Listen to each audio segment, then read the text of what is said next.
Chapter 571. For some reason, although Ninetales could feel a familiar aura from the Sage of the Six Paths, he still felt a sense of vigilance. But in Kyubi's heart, he couldn't help but feel a sense of vigilance. It seemed that the Rikudo Sannin who gave him life, Otsutsuki Hagoromo, wasn't someone he could completely rely on and could even harm him. This feeling was inexplicable, but Nine-Tailed Fox believed it without a doubt.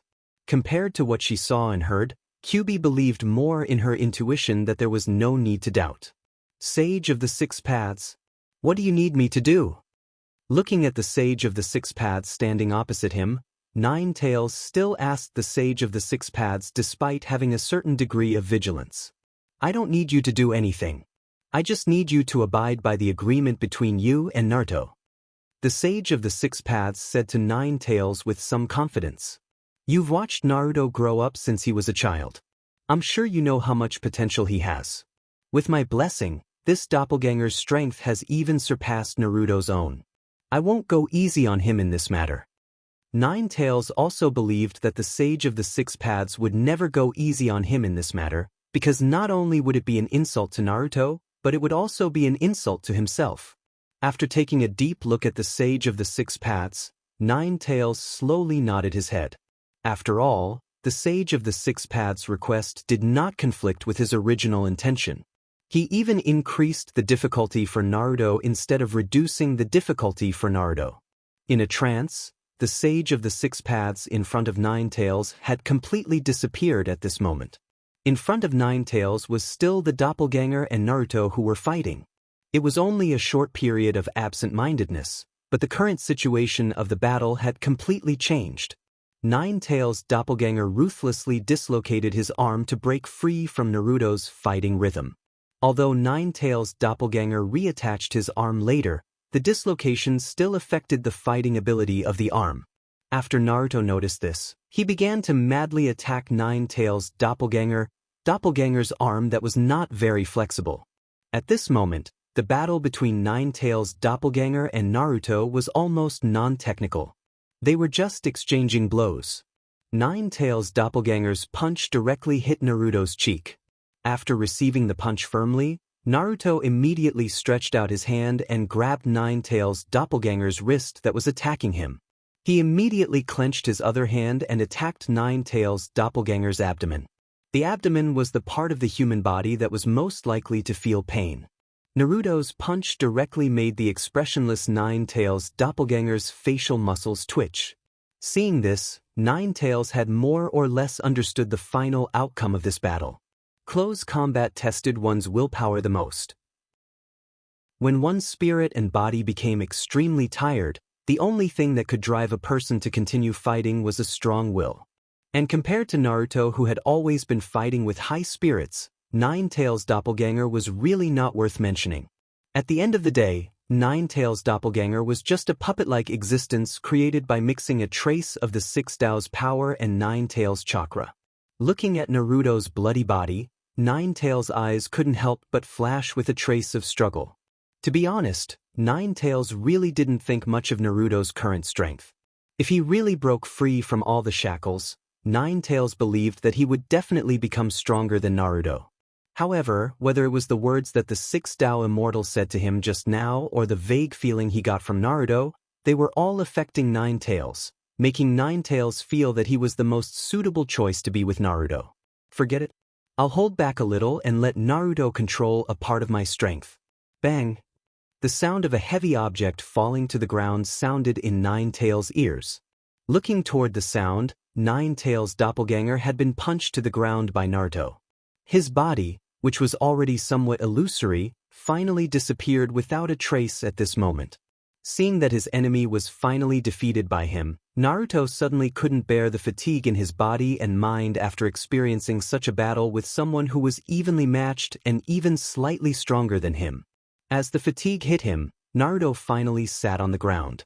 But there was a bright smile on Naruto's face. At this moment, Naruto was undoubtedly happy.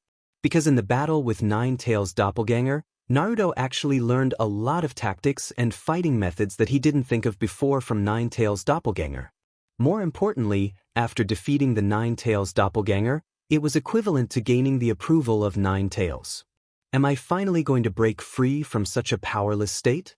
Looking at the bright smile on Naruto's face and the glimmer of hope in his eyes, Nine Tails couldn't help but think of his childhood. The same ignorance, fearlessness, and recklessness. Nine Tails finally vaguely understood why he was so close to Naruto. To a large extent, Naruto was very similar to himself who hadn't experienced the hardships of time. It's precisely because he can no longer have this kind of mood, so Kyuubi actually faintly hopes that he can protect Naruto, so that Naruto can always maintain this kind of smile and hope. Naruto, who was sitting on the ground, seemed to be aware of Nine Tails' slightly gentle gaze. The smile on his face became brighter and he clenched his wounded hand that was still dripping blood into a fist and extended it towards Nine Tails. Stinking brat. Looking at Naruto's appearance, for the first time, Nine Tails didn't call Naruto an ice-cold human. Instead, he affectionately called Naruto stinking brat. Do your best. Let's guard our future well. After saying this, Nine Tails didn't care about Naruto's reaction. He suddenly opened his mouth. A blazing red chakra ball condensed in Nine Tails' mouth, but Naruto didn't feel the slightest bit of hostility. The chakra ball that exuded a powerful aura rushed directly towards Naruto and wrapped Naruto in it. Chapter 572. Sitting in the ruins, Killer Bee, the Hachibi column force, was sitting cross-legged on the open space. In his hand, he was holding the ninja sword of Kisame Kissing, the member of Akatsuki that he killed before. Kisame is a very magical sword, because it is not like an icicle and emotionless weapon, but more like a living creature. As the owner of the sword, he needs to inject his chakra into the Kisame to feed it, and even take time to communicate with it. At this moment, Killer Bee is using the majestic Bijou chakra in his body to feed the shark's muscles, constantly feeling the emotions of the shark's muscles, and constantly using his own chakra to wash the shark's muscles. The reason why Killer Bee is constantly using his chakra to cleanse the Kisame is because he found that there is a part of it that no matter how much power he mobilizes, there is no way to invade it. It is precisely because of this part of the Kisame that a kind of vigilance appeared in Killer Bee's heart. The defeat of Ghost Mermaid and Ghost Mermaid was reasonable, but it went way too smoothly.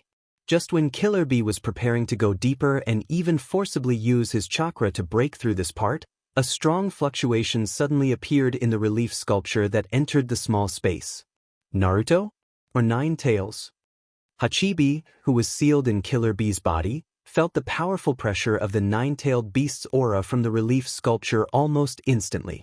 However, Hachibi was not sure who had come out of the small space and was in charge of the situation at the moment.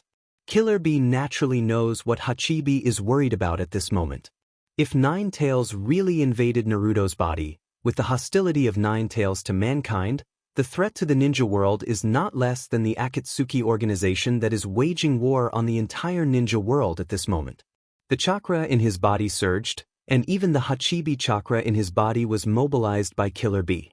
At this moment, a part of Killer Bee's body also showed the characteristics of Hachibi. The Kisame in Killer Bee's hand felt the powerful chakra coming from Killer Bee's body, and like a hungry shark, it constantly devoured the chakra that approached it. However, the chakra that the Kisame could devour was just a drop in the ocean compared to the chakra that was constantly emerging from Killer Bee's body, so Killer Bee didn't pay much attention to it.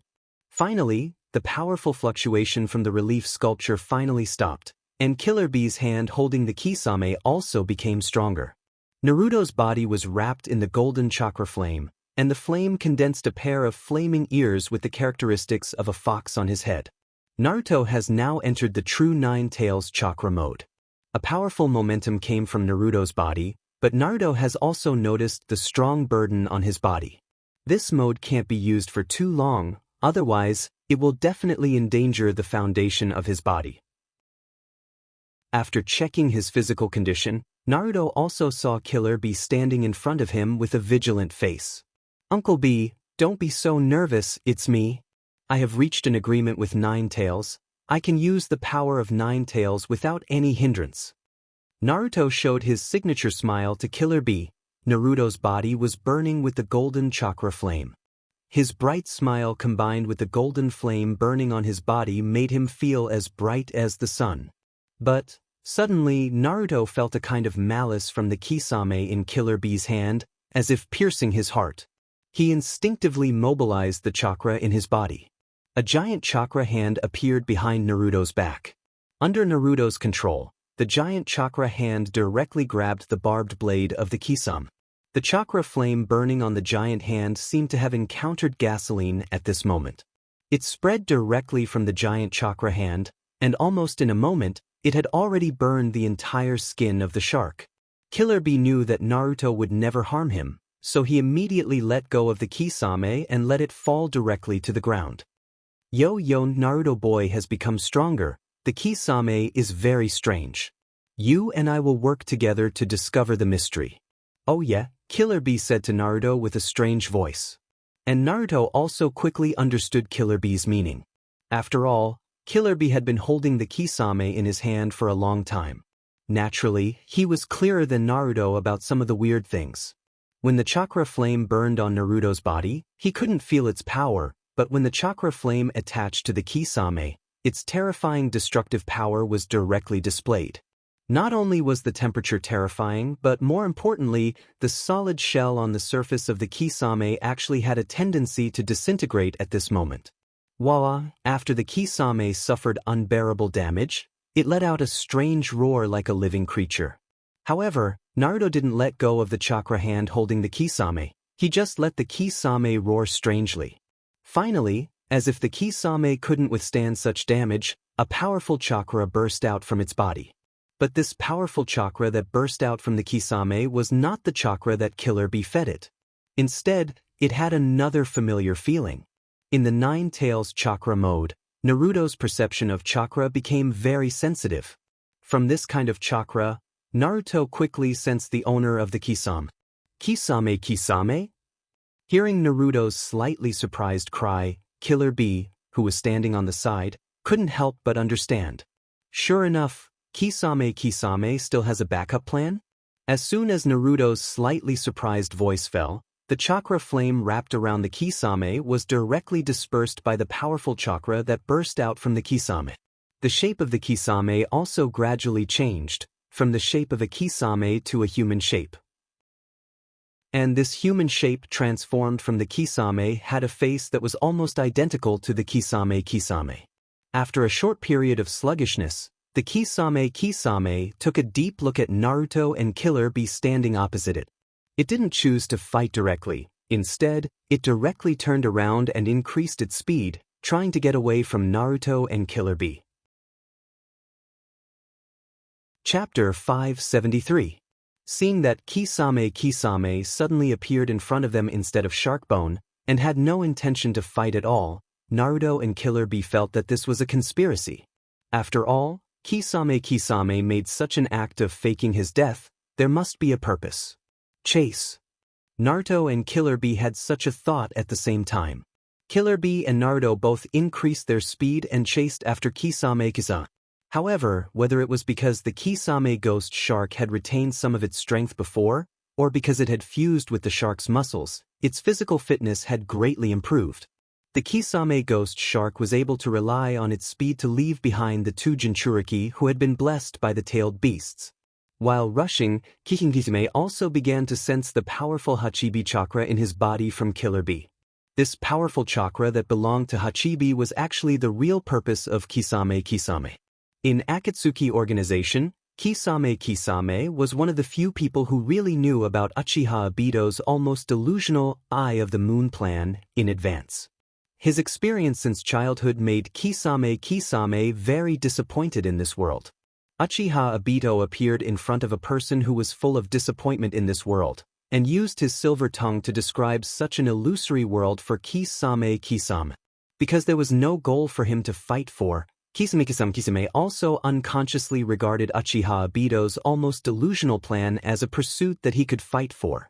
Originally, Kisame's fake death was actually to let himself follow Killer Bee, who had a high status in Kumo Shinobu village, to explore what kind of plan the 5 great ninja villages were going to use to fight against Akatsuki and Uchiha Obito, but he didn't expect that after entering the Land of Lightning, Killer Bee didn't return to Kumo Shinobu Village to participate in the planning of the battle plan. Instead, he brought Uzumaki Naruto from Woodleaf Village to this ruin. Along the way, the conversation between Naruto and Killer Bee was naturally heard by Kisame, so Kisame also slightly changed his plan. The resurrection of Jubi requires a huge amount of chakra from the body of the 9 Jinchuriki.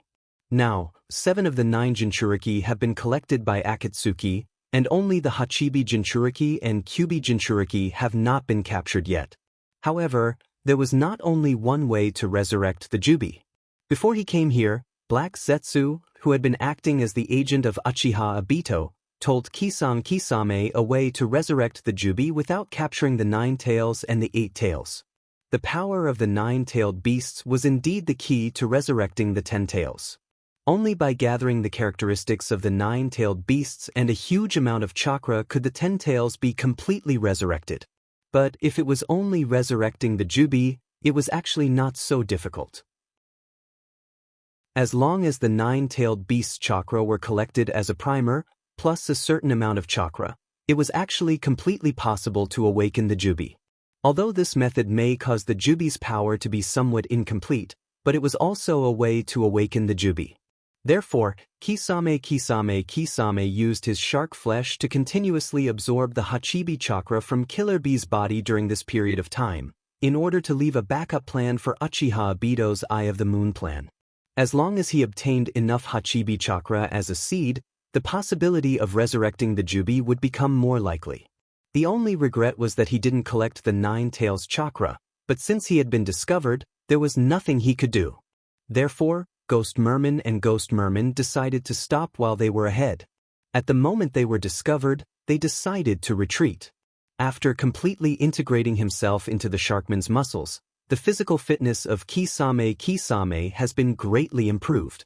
Moreover, under the supply of huge chakra from the Sharkman's muscles, Kisame now has the power to surpass Kage level.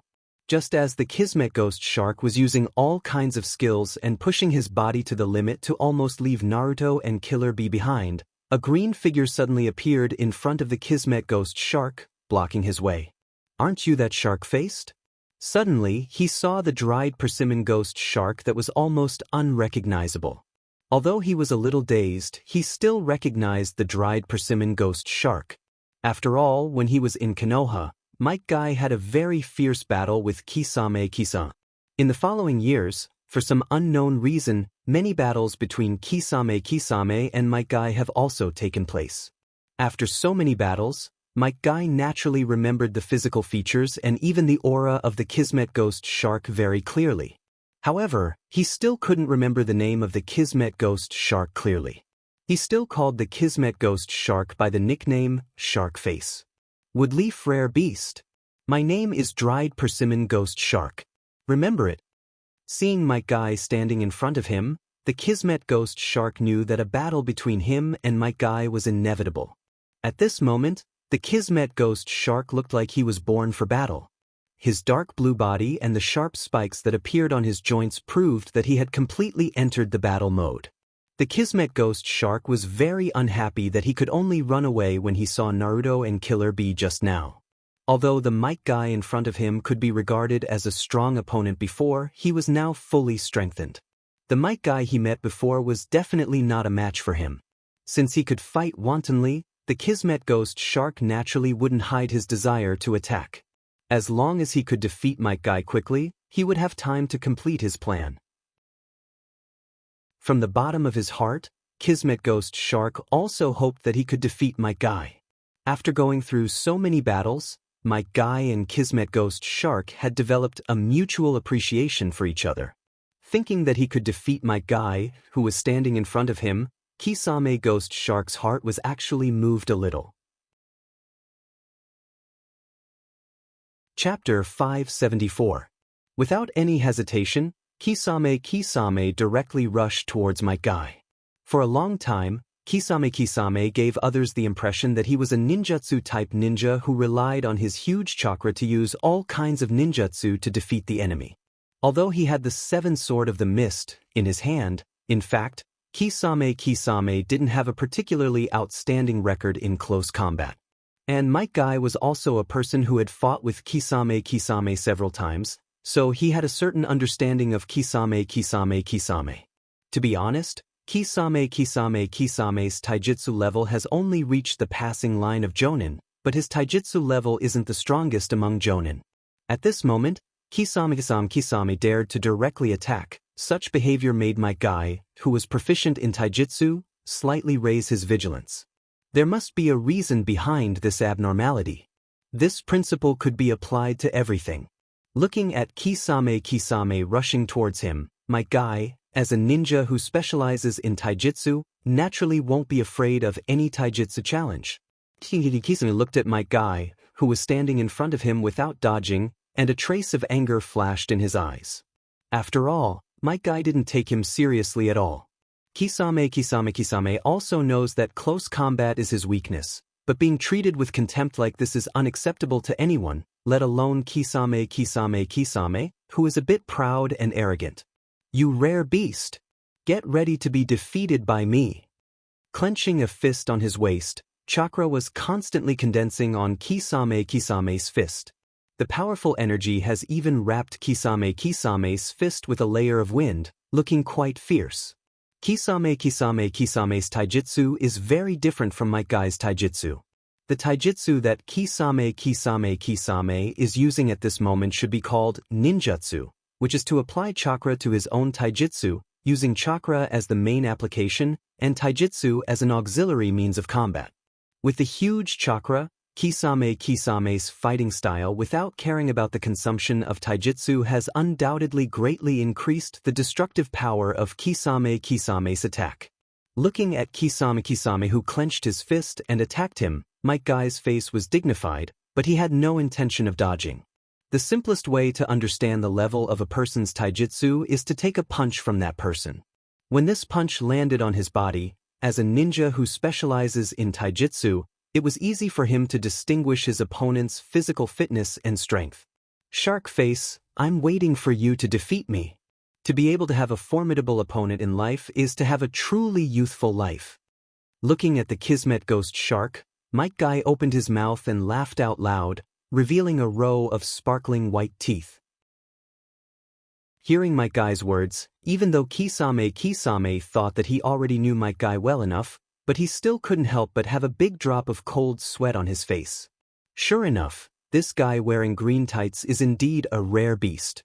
What kind of environment can cultivate such a ninja? Thinking about Lung Kun Thorchimaru, who also joined Akatsuki, and Itachi Uchiha, who used to be his teammate, his heart was full of all kinds of feelings, but his heart was completely frozen. Wood Leaf Village in the Land of Fire? It's really a different place from the ninja world. If he had the chance, Kisame really hoped that he could settle down in Wood Leaf Village for a few years, and feel how different this village is from the rest of the ninja world. Putting aside these idle thoughts, at this moment, Kisame's fist wrapped in chakra hit Mike Guy's two forearms that were crossed in front of his chest. Obviously, it was just the collision of fist and forearm, but it was like a roaring sound of a waterfall hitting a rock. Even at the moment when Kisame's fist and Mike Guy's arm intersected, a circle of airwaves appeared in the air because of the impact of the huge force. Mike Guy underestimated the strength of Kisame after the fusion with Sharkbone. At the moment when he was hit, Mike Guy's body was like a kite with a broken string, directly flying backward. After crashing into several trees and leaving a long trail of dust on the ground, Mike K's body finally came to a stop. Suddenly, there was a sweet taste in his throat, and blood oozed out of Mike Guy's mouth at this moment. Obviously, because of the impact of the huge force, Mike Guy's internal organs also suffered a certain degree of damage. Although he suffered a certain degree of damage, Mike Guy was not discouraged at this moment, because Mike Guy had already roughly understood what kind of level Kisame was at this moment. At this moment, Kisame had indeed become different. If he didn't open the Hashmentanku, then in terms of fighting ability, he was indeed inferior to Kisame, but once he opened the Hashmentanku, then Kisame was simply not enough in front of him. Open the door. Gate of rest. Gate of life. Gate of pain. Open for me. Using the chakra in his body to constantly stimulate his body, Might Guy opened half of the Hashiman Tonku in almost an instant. The originally not-so-scary aura directly erupted from Might Guy's body at this moment. If Might Guy without opening the Hashiman Tonku was a kitten, then Might Guy after opening the Hashiman Tonku was a tiger coming down from the mountain. The proud azure beast of Woodleaf.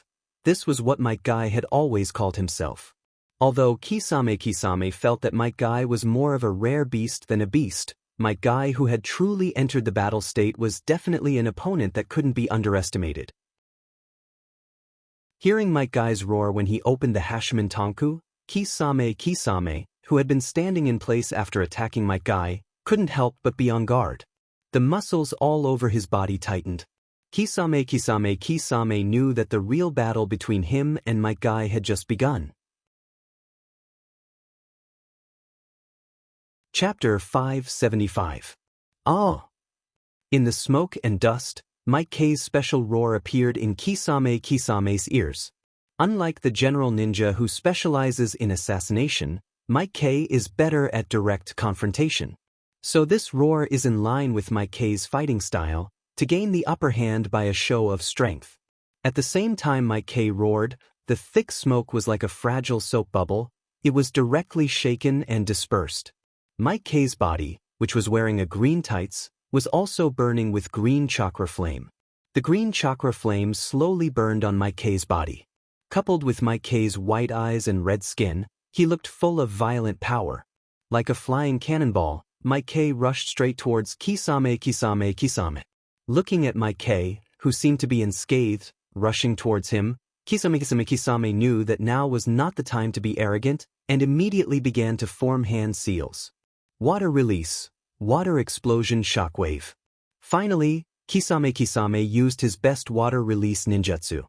He opened his mouth, and a huge stream of water rushed out of his mouth in an unnatural way. The huge amount of water directly submerged the forest where Kisame and Might K were fighting. If it weren't for the fear of attracting Naruto and Killer Bee, Kisame could have used ninjutsu twice the scale of his current ninjutsu. Looking at the huge wave that was 10 meters tall rushing towards him, Michael Kai did not dodge. His body did not stop, but he kicked his right leg up. Woodleaf Vajra Battle Axe Kick. Because of opening the Hashiman Tonku, the chakra flame that was constantly produced from his body gathered towards his raised right leg under Might K's control. The green chakra flame burned on Might K's right leg, gradually forming the shape of an axe. Break for me! When Might K shouted the last word, the huge wave had already arrived in front of Might K. Might K raised his right leg high and directly swung it down. The right leg that was burning with chakra flame in the shape of a battle axe directly chopped down on the wave. The water flow is soft as if it has no substance. All attacks that hit the water will slowly be eliminated. But at this moment, the 10-meter-high wave was directly split in half by Might K's kick like tofu. Moreover, there seemed to be wisps of smoke drifting out from the section where the waves were split apart due to the speed and strength of the attack being too fast and powerful. Although the wave was split, Might K's battle axe kick didn't lose its power. After using his kick to cut off the water waves, the force generated by the kick was like a transparent blade, rushing towards the Kisame ghost shark. The sound of the chakra energy cutting through the air was very ear-piercing. Because Kismet Ghost Shark had fused with his shark muscles, he seemed to have gained some of the sharp senses of a beast. The sense of crisis that came from his heart made Kismet Ghost Shark very clear that he couldn't take Might K's attack head-on. Kismet Ghost Shark bit his thumb and quickly made a hand gesture. Psychic technique, Thousand Eating Shark. Summoned by Kismet Ghost Shark, sharks appeared in the lake water that flooded the forest.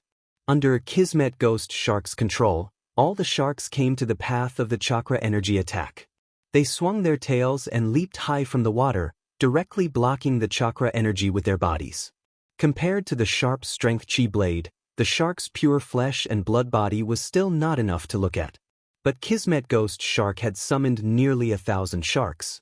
As the sharks appeared in front of the chakra energy blade, the chakra energy blade gradually weakened because these sharks used their bodies to block it. When the chakra energy blade arrived in front of Kismet Ghost Shark, it only had the appearance but no power. Kismet Ghost Shark gently waved his arm and directly met the chakra energy blade. Like brushing away a layer of dust, the chakra energy blade disappeared in the air. Looking at the nearly 1,000 sharks summoned by the Kismet Ghost Shark to defend against the powerful chi attacks, only 40 to 50 of them were left. Sharks were creatures that would go crazy after being stimulated by the smell of blood. Over 900 sharks were cut in half by the chakra energy. The blood from the dead sharks even dyed the lake red. The sharks that survived in the water were all roaming in the lake, looking a little irritable.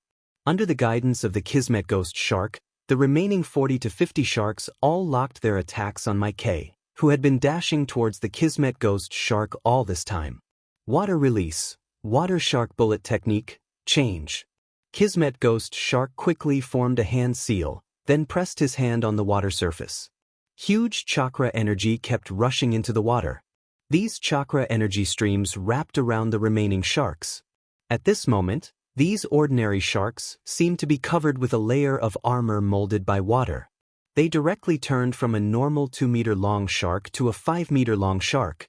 After adapting to the water flow that suddenly appeared on their bodies, the sharks seemed to realize that their bodies had been strengthened by a greater power. The group of sharks, who were a little hesitant because of Mike K's powerful aura, finally overcame their instinctive fear and rushed towards Mike K. Mike K was running on the water surface at an extremely fast speed. Looking at the calm water surface, he couldn't help but feel a sense of crisis. That hair-raising feeling made Mike K immediately slow down his speed. He stepped on the water surface forcefully, and his body slid sideways on the water surface. Just as Mike K's body slid sideways, 3 huge sharks wrapped in water shark bombs appeared where Mike K originally was, seemingly wanting to bite Mike K, who was still there just a moment ago. Chapter 576. Seeing the huge shark wrapped in the water shark bullet, Mike K's eyes not only showed no fear, but instead flashed with a glimmer of excitement. Shark face, you're really a formidable opponent second only to Kakashi. That's it. Let the blood flowing in my body, let all the thoughts in my mind turn into a burning flame. Youth is to release the hot blood in my body, youth is to fight with all my strength. In addition to being called the proud azure beast of Woodleaf, Mike K also had another name, Crazy K. When fighting, Mike K would always be unavoidably excited. But such excitement did not affect Mike K's fighting ability at all. Instead, it greatly improved Mike K's battle strength. The 5th gate, Gate of Limit. Open. Clenching his hands into fists, Mike K endured the pain on his body and shouted towards the sky. How long has it been? He didn't fight with all his might like now. At this moment, Mike Guy no longer had any scruples. All he had was a thirst for victory. He was like a traveler who was struggling to survive in the desert. For Mike Guy, defeating the enemy and winning was the sweet spring that sustained his life. After opening the 5th gate, Mike K's physical fitness had greatly improved. While his physical fitness had improved, Mike K's speed had also become beyond common sense. Michael K squatted down a little, and after a short period of charging, he started to move. Bang! A huge airwave was directly generated behind Mike K. Such a phenomenon was called sonic boom. It was a natural phenomenon that occurred when the speed of an object exceeded the speed of sound transmission. In layman's terms, because the speed was too fast, the resulting force began to compress the air, causing the air to explode after being compressed. Although Kisame tried his best to capture the direction of Mike K's movement with his eyes, Mike K's speed at the moment had completely exceeded the speed of the shark wrapped in the water shark bullet. After all, maintaining the water shark bullet was actually a burden for Kisame. Since he could no longer use this ninjutsu to attack or even restrain Mike K, maintaining this ninjutsu was a waste of his chakra. Water release, water shark bullet jutsu, change. The original B-class water shark bullet jutsu, after Kisame used chakra without caring about the consumption, now its power was not inferior to an S-class ninjutsu. Balls of water wrapped in chakra floated up from the water surface, Under the control of chakra, they turned into shuttles and rotated constantly. Like spinning armor-piercing bullets, these water fangs flew towards the places where Ghost Shark had predicted Mike K would pass by. Originally, it was only a single attack, but now Kisame Ghost Shark had turned it into an AoE attack. Covering the surface of the water one after another, Kisame constantly used ninjutsu to reduce Mike Guy's range of action. Although at this moment, Mike Guy's speed indeed made Kisame unable to hit him no matter what kind of ninjutsu he used, but the range of Mike Guy's movement was limited. Now, Kisame used his ninjutsu to continuously restrict Mike Guy's movement range to a certain extent. The effect was indeed outstanding. Unless Mike Guy wanted to break through Kisame's blockade regardless of the damage to his body, he could only passively take a beating. Kisame was indeed worried that if he and Mike Guy fought too much, Naruto and Killer Bee would catch up with him and attack him from both sides.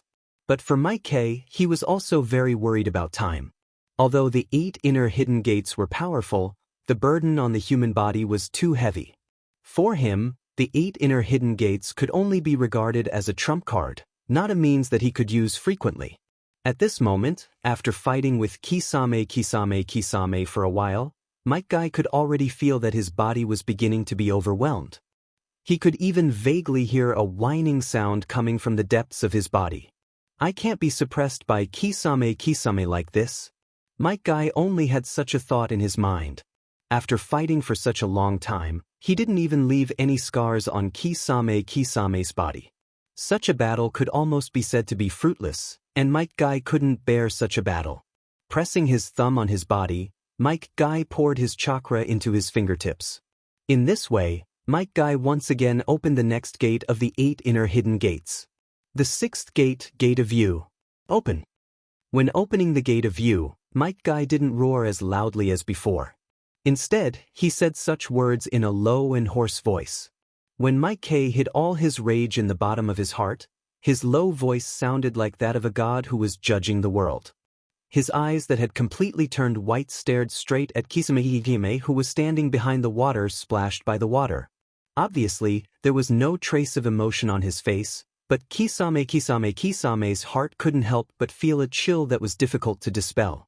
Stepping on the water with his feet, Mike Guy's body directly jumped high into the air. Under normal circumstances, ninjas avoid floating in the air. After all, in the state of having no leverage in the air, their body almost becomes a target. But at this moment, Mike Guy obviously had a deep meaning, so he floated his body in the air. While floating in the air, Mike Guy's body began to exude a powerful aura. Even his originally ridiculous watermelon head started to move without wind under the influence of the powerful aura produced by Mike Guy, showing a powerful power. In the blink of an eye, Michael K's arms and legs became illusory. This was a phenomenon produced when Mike Guy punched and kicked at a very high speed. Because his arms and legs were constantly waving, the friction in the air caused a cluster of orange flames to appear out of thin air, wrapping Mike Guy's body. This move is Morning Phoenix. Chapter 577. Mike Guy's body was wrapped in flames. Due to the constant movement of his arms and legs, his body was slowly floating in the air without any signs of sagging. Looking at Mike Guy's body wrapped in flames, Kisame Ghost Shark's eyes flashed with a trace of graveness and doubt. Mike Guy is one of the few famous ninjas of Woodleaf, and there is actually a lot of information about him in the ninja world. And the most important thing about this information circulating in the ninja world is that Mike Guy, as a ninja, doesn't use any ninjutsu, and the amount of chakra in his body is very small. He has never used any ninjutsu or genjutsu. Kisame believed this before, but at this moment, Mike Guy's body was shrouded in flames. If he wanted to find a reasonable explanation, it could only be fire release ninjutsu. Following common sense, Kisame increased the output of his chakra. The dried persimmon ghost shark had been using the water tooth bullets to seal off Mike Guy's range of movement. Now, under the dried persimmon ghost shark's control, the water tooth bullets merged together. Making a few more hand seals, Kisame completed a ninjutsu derived from the water fang jutsu. Water style, giant water tooth. Originally, the water tooth bullets were formed from water to form a shuttle that was about 20 to 30 centimeters long to attack the enemy. Instead of water tooth, it was more like a water shuttle. But now, under the control of the Kismet ghost shark, these water streams were condensing together, forming a huge shark mouth shape. Even the tall and sturdy body of the Kismet ghost shark seemed a little tiny in front of it. After locking onto Might Guy's position, Kisame adjusted the attacking direction of the giant water tooth with his chakra, then gave a loud growl. Go! Following the dried persimmon ghost shark's roar, its huge shark teeth directly rushed towards Might Guy. Floating in the air, Might Guy couldn't help but see the extraordinarily powerful giant water tooth, which was being controlled by Kisame ghost shark, rushing towards him. However, at the moment, Might Guy didn't feel any threat at all. Let it burn. My body, my blood, my youth, ah. Might Guy's legs exerted force, and a sonic boom was produced behind him. His body seemed to be stepping on the ground as he rushed towards the direction of the giant water tooth. At this moment, Kisame, Jizia attack, and Might Guy were in a straight line. Either Might Guy would be swallowed by Jizia attack and Kisame would win, or Might Guy would break Jizia attack and attack Kisame, who would be unable to move due to the continuous chakra output from Jizia attack. Life and death, victory and defeat would be decided in this move. Rare beast, go to hell. Shark face, let me defeat you. Although there was a huge water ninjutsu between Might Guy and Kisame, whether it was Might Guy or Kisame, at this moment, their gazes directly penetrated the giant water tooth and fell on each other's body. Kisame and Might Guy roared at the same time. Whether it was the speed of Might Guy's punches and kicks or the output of chakra, both of them had reached the peak state. At this moment, Kisame didn't care whether he could return to Akatsuki with so many Hachibi chakra, or whether he would be caught by Naruto and Killer Bee, and then face the risk of being defeated. At this moment, what Kisame wanted was only victory. After defeating Might Guy, he would get the taste of victory that would make him infinitely satisfied. Because he attacked from above, plus the thrust brought by the previous kick, Might Guy's body fell very fast. Almost in the blink of an eye, Might Guy's figure directly rushed into the huge shark mouth of giant water tooth. Seeing Might Guy directly rushed into his ninjutsu, Kisame didn't hesitate to increase the power of chakra above his limit. The huge shark mouth of giant water tooth directly closed, and directly bit Might Guy, who rushed in. Through the not-so-transparent water, it was obvious that Might Guy's body was constantly being suppressed by the water pressure from all directions. But Might Guy didn't seem to have lost the ability to fight. The best proof of this point was that the flame burning on Might Guy's body didn't show any sign of extinguishing at this moment. With the passage of time, the orange flame on Might Guy's body didn't get extinguished by the water like ordinary flames. Instead, it became more and more fierce. The water wasn't so transparent to begin with. At this moment, it became completely impossible to see the internal situation. Only some white things began to spread from the place where Might Guy was just now to all directions. Gradually, the giant water fang's tightly shut shark mouth began to change shape. Bubbles began to appear on the surface of the giant water tooth. It felt like the giant water tooth was being boiled. But it didn't feel like it. At this moment, giant water tooth was really boiling. The shape of giant water tooth's shark mouth became more and more exaggerated. In the end, it completely turned into a shapeless, constantly boiling, and completely white water ball. Oh! Might Guy's almost iconic strange roar directly rushed out of the water ball and directly passed into Kisame's ears. Originally, Kisame thought that Might Guy would lose the ability to fight because of the lack of oxygen after being trapped in the water ball. As long as Might Guy didn't come out of the water ball, Kisame had a chance to win. But at this moment, after hearing Might Guy's roar, Kisame knew that his expectation was actually a failure. Water was mainly composed of hydrogen and oxygen. When heated to a certain extent, It would decompose into hydrogen and oxygen was an important gas to ignite flames. After being enveloped by the giant water tooth, Might Guy maintained a high speed of movement with his arms and legs to form a vacuum space, allowing the flames on his body to burn for a short period of time. The powerful heat of the flames also constantly vaporized the water around Might Guy. The vaporized water also fed the flames. After a series of chain reactions, the flames wrapped around Might Guy's body became more and more turbulent. If one had to find an adjective, perhaps there were only 4 words: Nirvana rebirth. Chapter 578. Pa! Because of the strong air pressure inside his body, the huge water ball wrapped in chakra was like a balloon meeting a sharp object and directly exploded. The moment the water ball exploded, a large flame burst out from it. The miraculous scene of water and fire merging appeared in front of the Kismet ghost shark and Might Guy. However, neither of them were in the mood to appreciate such a miraculous scene. The shark-like eyes of the Kismet ghost shark were now filled with an orange glow. This wasn't because the Kismet ghost shark's eyes were bloodshot or something else. Instead, it was because a ball of flame was rushing towards the Kismet ghost shark. The flame was very fast, and Kismet ghost shark's body was temporarily paralyzed because of the chakra that exceeded his limit. There was no way for him to dodge this flame. The orange flame directly hit the Kismet ghost shark's body. The burning sensation was transmitted directly to the Kismet ghost shark's brain. Perhaps it was because its body had fused with the shark's flesh.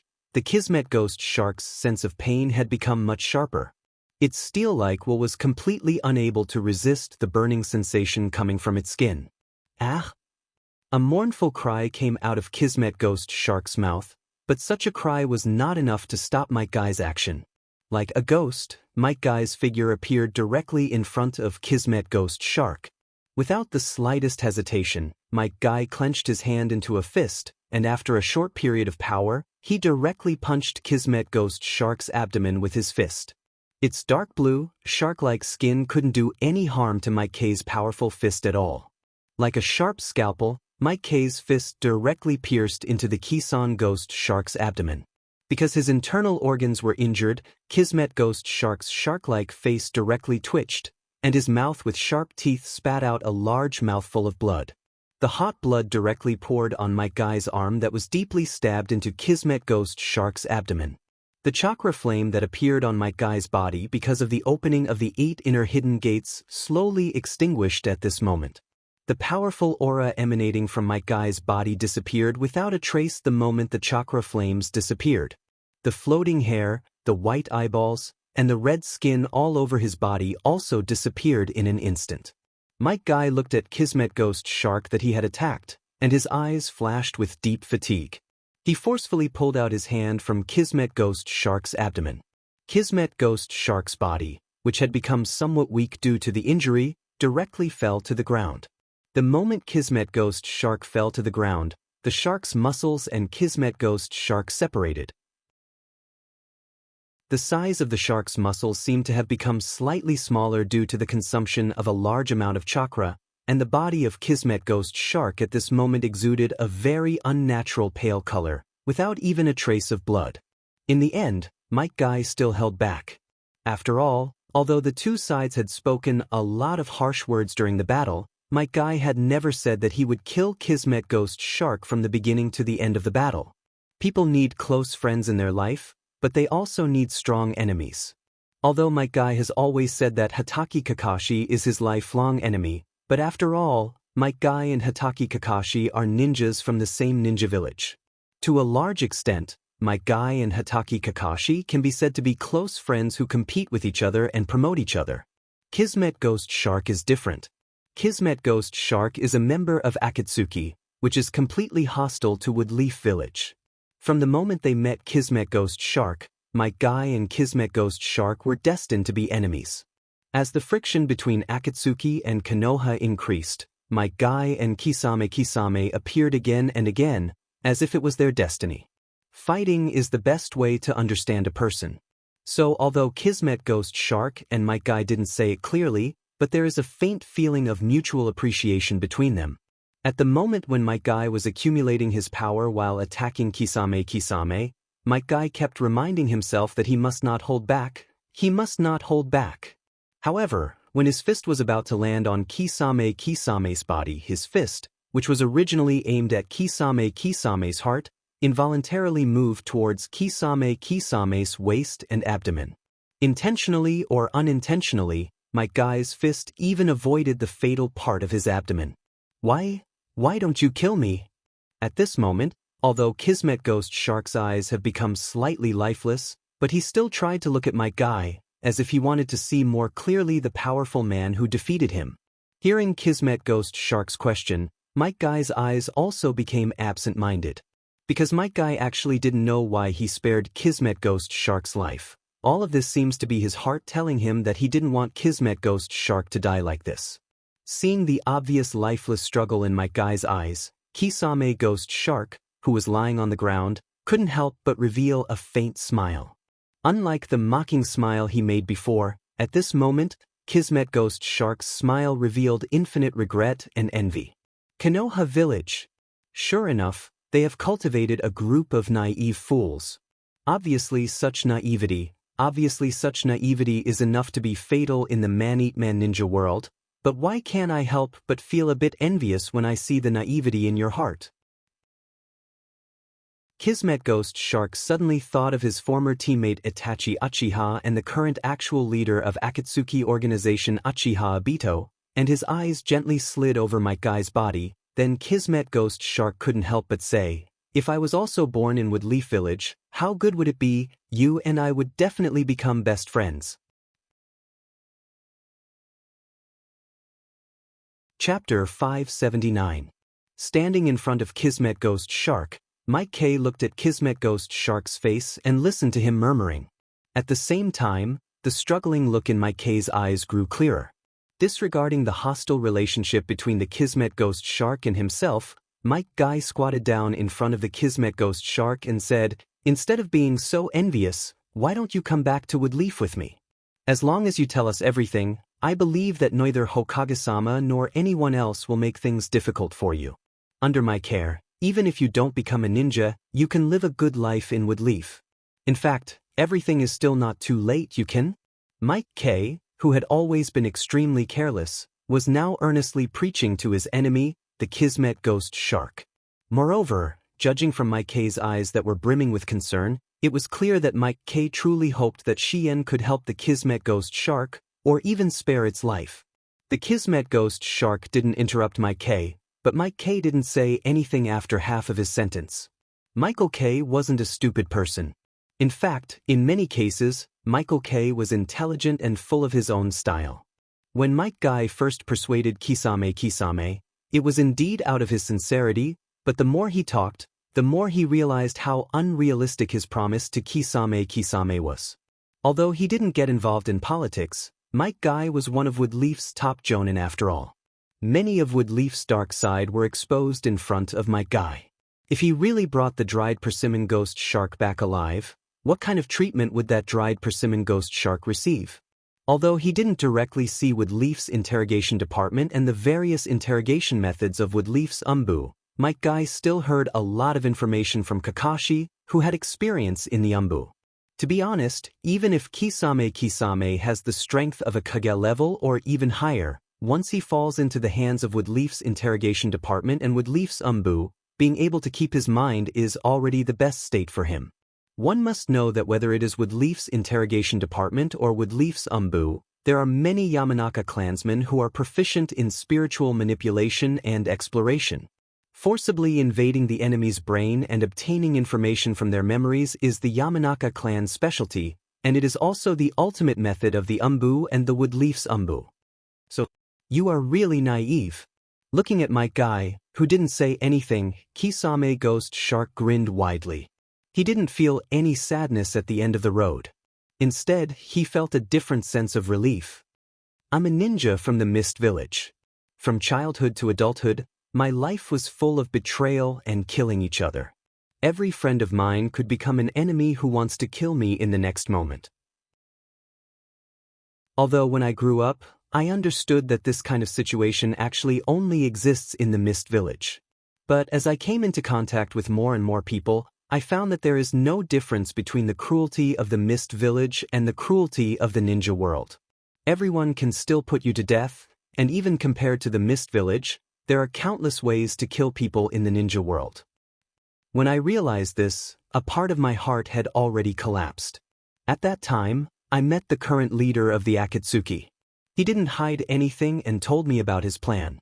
It's funny to say that I'm not the strongest person in the Akatsuki, but I'm the one who is closest to the biggest plan of the Akatsuki. Kisame's face showed a touch of powerlessness, and then he said to my guy, although I have been talking about my yearning for Konoha, in fact, you and I both know that Konoha's so-called Pearl of the Shinobi world is actually just a means to boast. Woodleaf is no less dirty and dark than any other place. I'm not only disappointed in the Mist Village, the ninja world, and the ninja world, I'm disappointed in the whole world. I'm not a selfless person, and I don't want to be a messenger of justice to protect the lives of others. I'm an extremely selfish egoist. Since the world is so disgusting to me, and an opportunity to change the whole world is in front of me, then I will naturally give it a try. I don't care what kind of scene it will be in the infinite Tsukuyami world. I'm just disappointed in the current ninja world. It's quite interesting to help the ninja world change its face. You don't have to say so much, and you don't have to worry about it. In fact, your choice now is very simple: either kill me here, or take me to the Woodleaf Interrogation Department or Woodleaf Umbu so that they can get more information from my brain. The Kismet Ghost Shark raised his head and exposed his neck to Mike K. He said to Mike K fearlessly, and even somewhat expectantly, "Don't worry. I'll give you such an opportunity. Whether you kill me or take me back to the Woodleaf, it's all up to you." Looking at Kisame, who completely gave up resistance in front of him, Mike Guy's iron-blooded heart, which was tempered in his long ninja career, couldn't help but loosen. He's not Kisame, and he hasn't experienced what Kisame has experienced. However, Mike Guy could still taste the 3 flavors from the dried persimmon ghost shark's words, which sounded like his last words. If he is really from the perspective of a Woodleaf ninja, bringing Kisame back to the Woodleaf can undoubtedly bring more useful information to the Woodleaf. But as a warrior, in the face of such an enemy, sending him to the Woodleaf Interrogation Department or Umbu is a great disrespect and humiliation to him. At this moment, Mike Guy showed a rare hesitation. If this situation must be described, it's a conflict between Mike Guy's warrior heart and his sense of responsibility as a ninja. Just when Mike Guy was hesitating, 2 huge chakras suddenly came from afar. Almost in an instant, the hesitation in Mike Guy's heart directly disappeared. Without any hesitation, he hacked his palm onto the Kismet Ghost Shark's neck like a knife. In an instant, a tremendous force crushed the Kismet Ghost Shark's throat, then he kicked the Kismet Ghost Shark, who was lying on the ground. The lifeless body of Kisame fell directly into the lake created by Kisame's water release and disappeared without a trace. Then Mike K turned his eyes towards the place where the 2 huge chakras were emitted. Chapter 580. Mike K. Mr. Bushy Eyebrows. When Naruto and Killer Bee saw that the Sharingan had transformed into Kisame, they immediately sped up and wanted to catch up with the Kisame to figure out what was going on. However, after the Kisame regained its consciousness and took control of its body, it immediately escaped into the depths of the forest. Naruto, who had mastered the 9 Tails chakra mode, could actually use this new power to sense any familiar chakra source. But after all, he had just mastered this power, so he was not very familiar with it. Although the 9 Tails in Naruto's body had reached an agreement with Naruto, to a large extent, the 9 Tails was still observing Naruto and would not give too much help to Naruto. The Kismet Ghost Shark's soaring body structure and its deliberately suppressed chakra aura made it difficult for Naruto to find its whereabouts. Under the influence of these various factors, Naruto and Killer Bee could not catch up with the fleeing Kismet Ghost Shark. After Naruto and Killer Bee tracked the Kismet Ghost Shark for a long time, Naruto, who had finally entered the 9 Tails chakra mode, sensed a huge chakra wave coming from a forest a little far away from him. Naruto and Killer Bee finally realized that they had been deliberately misled by the Kismet Ghost Shark. Although they were very surprised that the seemingly careless Kismet Ghost Shark would use such a method to mislead them, what was done could not be undone. No matter how much they regretted it, it was meaningless. Although his reaction was a little slow, Naruto could clearly sense a very familiar aura in the place where the huge chakra burst out. After exchanging a glance with Killer Bee, Naruto and Killer Bee immediately rushed towards the place where the huge chakra burst out. Because of the distance, although Killer Bee and Naruto had pushed their speed to the extreme, it still took a certain amount of time to reach the place where the battle took place. To Naruto and Killer Bee's surprise, the battle with such a powerful chakra did not end quickly. On the contrary, it became more and more intense. Finally, after a rapid trek, Naruto and Killer Bee finally came out of the dense forest and saw Maikei leaning against a tree, looking very tired. Naruto came to Maikei's side and helped the pale-looking Maikei up. Naruto and Maikei's direct disciple Lee Luoku were very familiar with each other. Naturally, he had seen Lee in a weakened state after using the 8 gates. Although the current Maikei was different from Li Shaoli when he left the 8 inner hidden gates, he wasn't too far away from it. Teacher, thick eyebrows. Where is this? Naruto just opened his mouth to ask Maikei what happened here. Killer Bee, who just separated from Naruto to explore the surroundings, took the lead and said to Naruto, "That's right. Yo, the water here is very strange. It seems to be a kind of water escape. Shark face, strong water escape. The one fighting here is Shark Face, oh yeah." Hearing Killer Bee's strange tone, Maikei, who was helped up by Naruto, couldn't help but frown. It's Kisan Ghost Shark. Maikei, who has always been very bad at remembering other people's names, actually said the name of Kisan Ghost Shark directly at this moment. This kind of situation is very rare for people who are familiar with Maikei. But neither Naruto nor Killer Bee knew that Maikei had such a characteristic, so they didn't think much of it. I came here to check on Naruto's training under the order of the 4th Hokage Wave Wind Watergate. On the way here, I encountered Kisan Ghost Shark. Kisan Ghost Shark suddenly attacked me. In self-defense, a fight broke out between me and Kisan Ghost Shark. With that said, Maikei raised his slightly weak arm and pointed at Naruto and Shibito. The surrounding environment was severely damaged.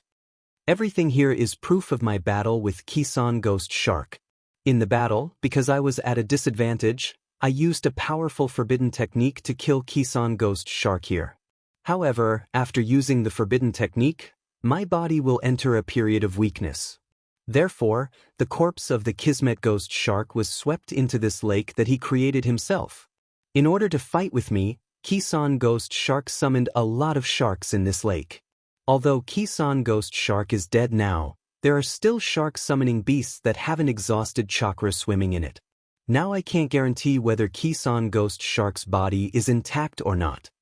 Under normal circumstances, all conflicts that occur in the process of a ninja's mission should be written in a report and directly handed to their ninja village after the mission, and it is not allowed to be disclosed to anyone. But now, Maikei directly told Naruto and Killer Bee about his battle.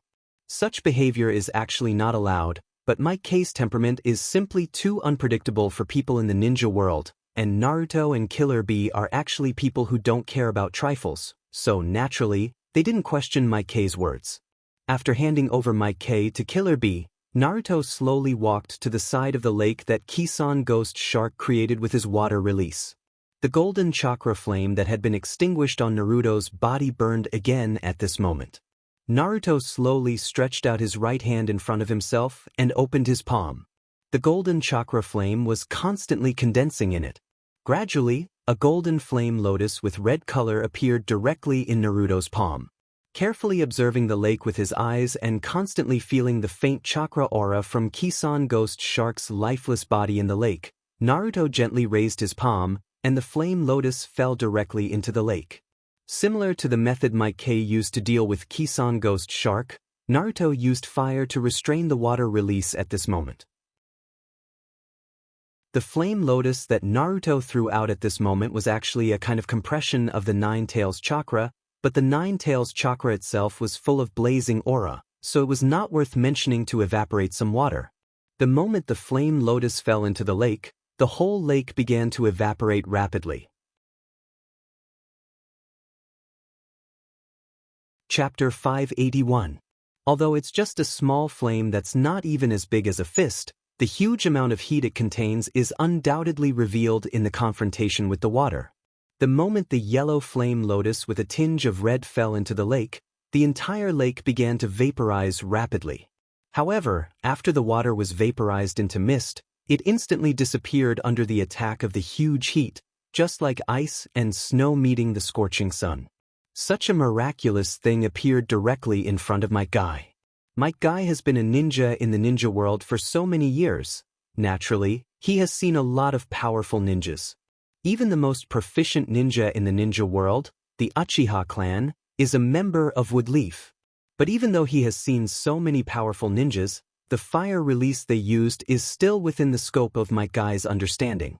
Looking at the flame lotus that Naruto used just now, those powerful fire release ninjutsu in the eyes of Mike Guy are as small as the small flame in the stove when cooking.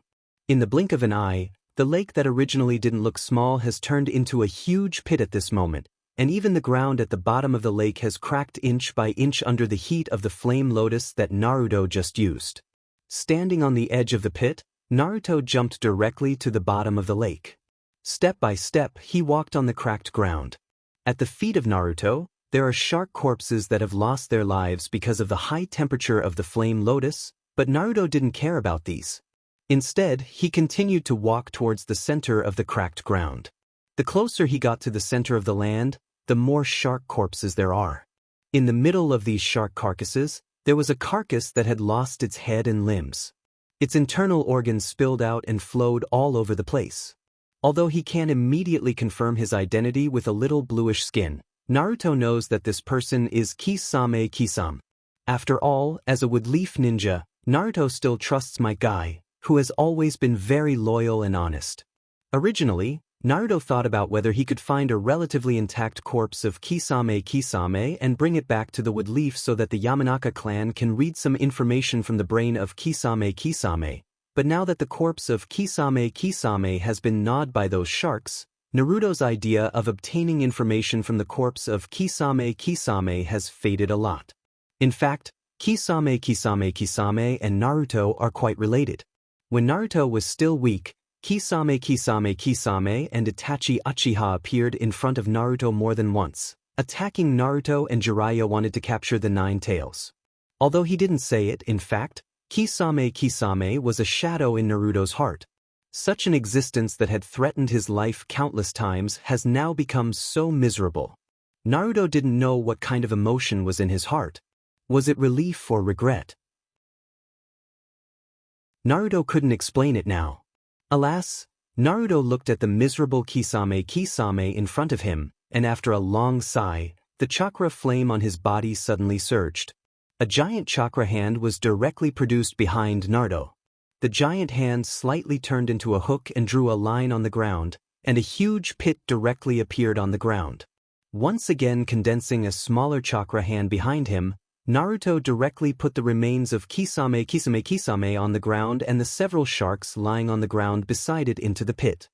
Kisame, although there have been many conflicts between you and me, I have to say that you are still a respectable powerhouse. I can't bear to see your body left here to be battered by the wind and rain, and to be pecked by the birds, so I can only build a simple tomb for you. I hope that you won't go astray in the other world and help the evildoers do evil. After saying that, Naruto controlled the larger chakra hand to come to the pit where he had just placed the remains of Kisame, and removed the chakra hand. The soil that was originally in the giant hand directly fell down, burying the remains of Kisame and the several sharks. After doing all this, Naruto jumped directly, flew high, and came to the side of Killer Bee and Mike Guy. Sorry for making you wait for so long. Looking at Killer Bee and Mike Guy, Naruto said to them apologetically. But Killer Bee and Mike Guy directly shook their heads, indicating that Naruto didn't mind. Mike Guy said to Naruto with a look of emotion on his face.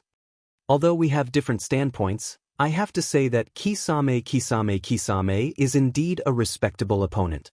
You did the right thing. Respecting the opponent is also respecting yourself. Sure enough, this is youth. Killer Bee standing on the side didn't say anything, but from his expression, he agreed with Might Guy's words. Now for Naruto and the others, time was very tight. After all, the battle was imminent.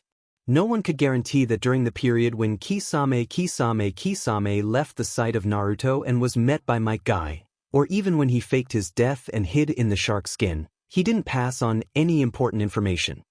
Yo, I'll go back to Kumo Shinobu village first and pass on Shark Face's message.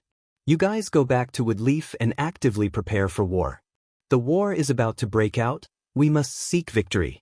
Oh yeah, Killer Bee was an impatient person. After saying his proposal to Naruto and Might Guy, he didn't wait for Naruto and Might Guy's response. He directly reached out and picked up the shark skin that had been rubbing against his feet like a spoiled child. He jumped up a tree and disappeared after a few jumps. Although Killer Bee didn't ask for Naruto and Might Guy's opinion at this moment and directly left, for Naruto and Might Guy, such a proposal was actually workable. After all, Naruto and Killer Bee came to the Land of Lightning to control the 9 tails in his body. Now that their goal was achieved, there was naturally no reason to stay here. It was time to return to Woodleaf. For some reason, Naruto always had a feeling in his heart that the war was getting closer and closer. Chapter 582. In the headquarters of Blood-Robed Pavilion, Nangongja stood at the door of a room and waited. Nangongja has always maintained a very calm state, except in front of his family and people who were very close to him. But at this moment, in front of Nangongja, the Altar Lord of 5 Elements Altar, including Mishiro, Nangongja's hand couldn't help but stroke the sword in his hand. Not only Nangongja, in fact, everyone present, from the old man Aoki to the youngest Mishiro, was actually quite nervous, because everyone was waiting for the key to Blood-Robed Pavilion's breakthrough. A few days ago, Uchiha Sasuke and his father Uchiha Fugaku were invited to the headquarters of Blood-Robed Pavilion by Nangongja. The reason for inviting them was naturally not to take them to observe the Blood-Robed Pavilion, but to discuss with them before the most powerful eye recorded in Uchiha clan's records, Eternal Mangekyo Sharingan, reappear in the world. Nangongja summoned almost all the disciples of Aoki Altar who were most proficient in organ transplantation to the headquarters of Blood-Robed Pavilion. The only reason for all these disciples to come back was that Nangongja hoped to improve the success rate of such eye transplantation. Today is the day when Uchiha Sasuke will receive the eye transplant. I hope everything goes well. Nangongja gently closed his eyes, his hand still involuntarily stroking the slightly rough hilt of the sword in his hand, and silently said such a sentence in his heart. In the battle of the 4th Shinobi World War, Blood-Robed Pavilion under the leadership of Nangongja did not join the Akatsuki or any of the 5 great shinobi villages.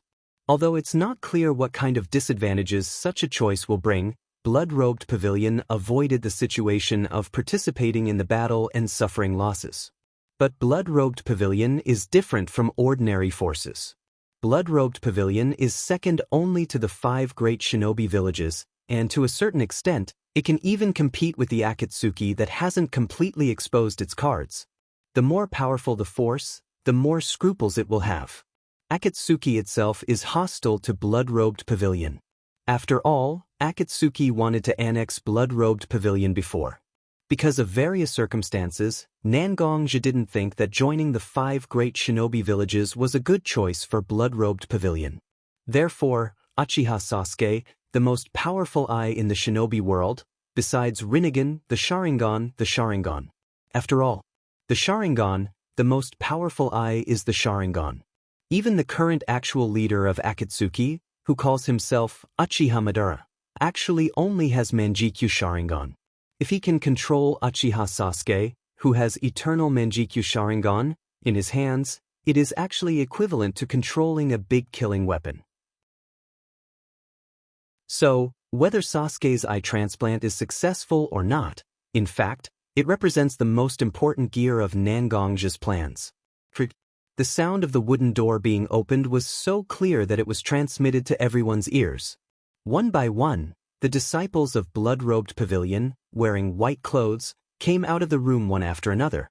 Although they were wearing masks on their faces, Nangongzhi could still feel the involuntary joy from them. It seems that it's a success? His heart, which had been hanging in the air, finally calmed down, and his hand that was constantly groping for the sword's hilt also slowly relaxed at this moment. No matter what kind of new abilities Uchiha Sasuke's eyes obtained after receiving the Sharingan transplant, Sasuke's original Katon, Kagutsuchi, Amaterasu, and Susanoo abilities will definitely be greatly improved. Unlimited eye power and more powerful dojutsu are enough to bear the important role in Nangongzhi's plan. Looking at the opened wooden door, Uchiha Sasuke didn't come out. The altar lords standing behind Nangongzhi couldn't help but want to go in and take a look, but they were stopped by Nangongzhi. After a few years of cultivation, although the altar masters of the 5-element altars were almost all at the shadow tier, they were still different from Nangongzhi. At this moment, Nangongzhi could clearly feel that a kind of natural power began to gather in this room from all directions. If he had to describe why such a natural power appeared, Nangongzhi could only say that it was nature's praise for the appearance of eternal Manjikyu Sharingan. Finally, after a while, the turbulent natural energy fluctuations that were difficult to detect by people who weren't familiar with natural energy calmed down. A powerful aura came out of the room.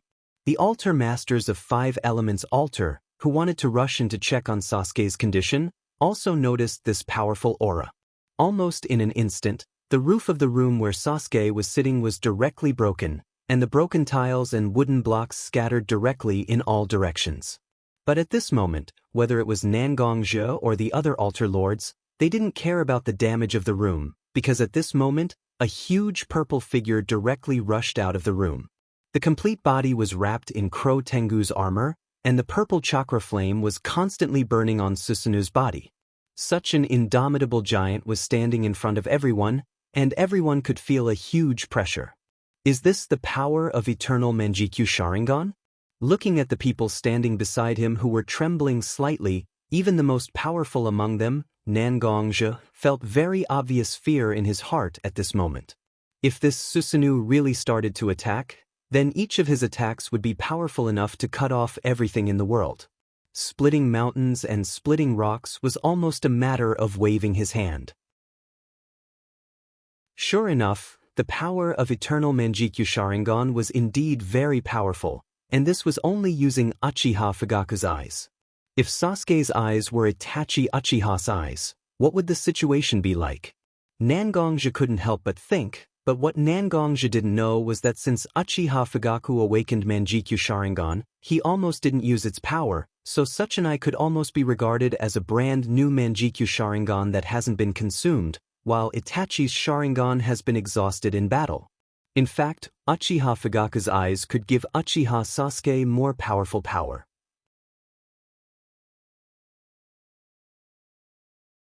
Chapter 583. The powerful Susanoo didn't last long, it only lasted for 3 or 4 minutes. Originally, the reason why Uchiha Sasuke used Susanoo at this time was actually to test the power of his new eyes. After all, Susanoo itself is an organic fusion of the power of 2 Manjikyu Sharingan. As long as he can figure out how much the power of Susanoo has increased, the remaining power of Dojutsu will be more or less clear. Now that he has figured it out, naturally, there is no need to continue to maintain such power.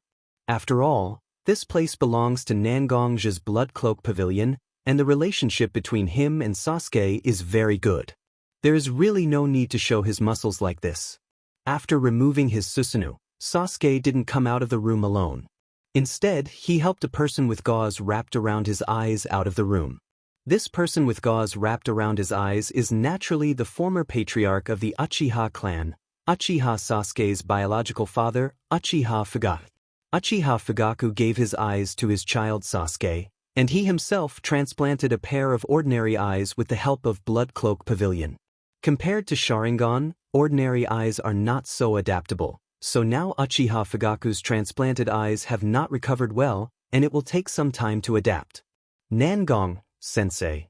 Helping Fugaku to walk in front of Nangongzhi, Sasuke bowed to Fugaku. Fugaku, who was supported by Sasuke to Nangongjia, was more respectful than Sasuke.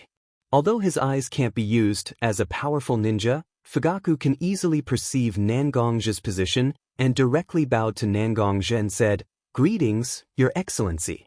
Nangongjia didn't hesitate when he saw Fugaku bowing to him.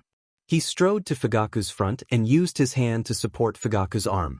Nangongjia then said to Fugaku with a bit of shame and admiration, "Brother Fugaku, Brother Fugaku, Brother Fugaku. You don't have to be so polite, Mr. Fugaku. I should be the one bowing to you. This time, the Blood Garment Pavilion let your family down and made you make such a big sacrifice. This is what the Blood Garment Pavilion and I owe you. This is not something that can be erased with a few words of thanks. No matter what, our Blood Garment Pavilion will maintain the closest relationship with Sir Fugaku's family." Fugaku had always said that he wasn't looking forward to the revival of his family. He had even stayed in the Lion Clan's space like a hermit all these years to accompany his family. But Nangongjia knew that in Fugaku's heart, he still had the idea of reviving the Uchiha clan again. The bloodline of the Uchiha clan is very overbearing. Even if there is only a part of the Uchiha clan's bloodline, it is very likely to invade other bloodlines outside the Uchiha clan. Moreover, this kind of overbearing bloodline will continue to increase with the strength of the people who carry the bloodline of the Uchiha clan. As long as the Uchiha clan can once again stand firm in the shinobi world, it will not be difficult for them to spread their bloodline and revive the family. And after experiencing such a situation of the destruction of the Uchiha clan, the arrogance of the people who have always been in the Uchiha clan will certainly be reduced a lot. At least, it will not be as obvious and inflexible as it was in the Woodleaf village. And all of this needs to rely on the blood-robed pavilion, or rather, the blood-robed pavilion that is really standing firm in the shinobi world. So what Nangongjia said now is actually a promise to Uchiha Fugaku. Since you can do so much for the blood-robed pavilion, then the blood-robed pavilion will naturally not treat you badly, even if you have done so much for your son. Thank you, Sama. This time, Fugaku finally didn't hide his inner feelings. He didn't say that he had already seen through the affairs of the world and wasn't willing to step into the mortal world anymore. Instead, he directly thanked Nangongjia. Nodding to Fugaku, Nangongjia then looked at Uchiha Sasuke, who was standing beside him. At this moment, Sasuke's eyes still maintained his eternal Mangekyo form, which was different from the previous appearance of a hexagram. Whether it was Fugaku's pinwheel or Sasuke's hexagram, they both appeared in Sasuke's eyes after a certain degree of deformation and overlap. Nangongjia's spiritual strength is very strong. Even if he directly looked at the eternal Mangekyo Sharingan like this, he didn't suffer too much from it. On the contrary, Sasuke was very surprised that Nangongjia could be completely unaffected by his eyes. After all, his eyes can be said to be the ultimate evolution of the eternal Mangekyo Sharingan.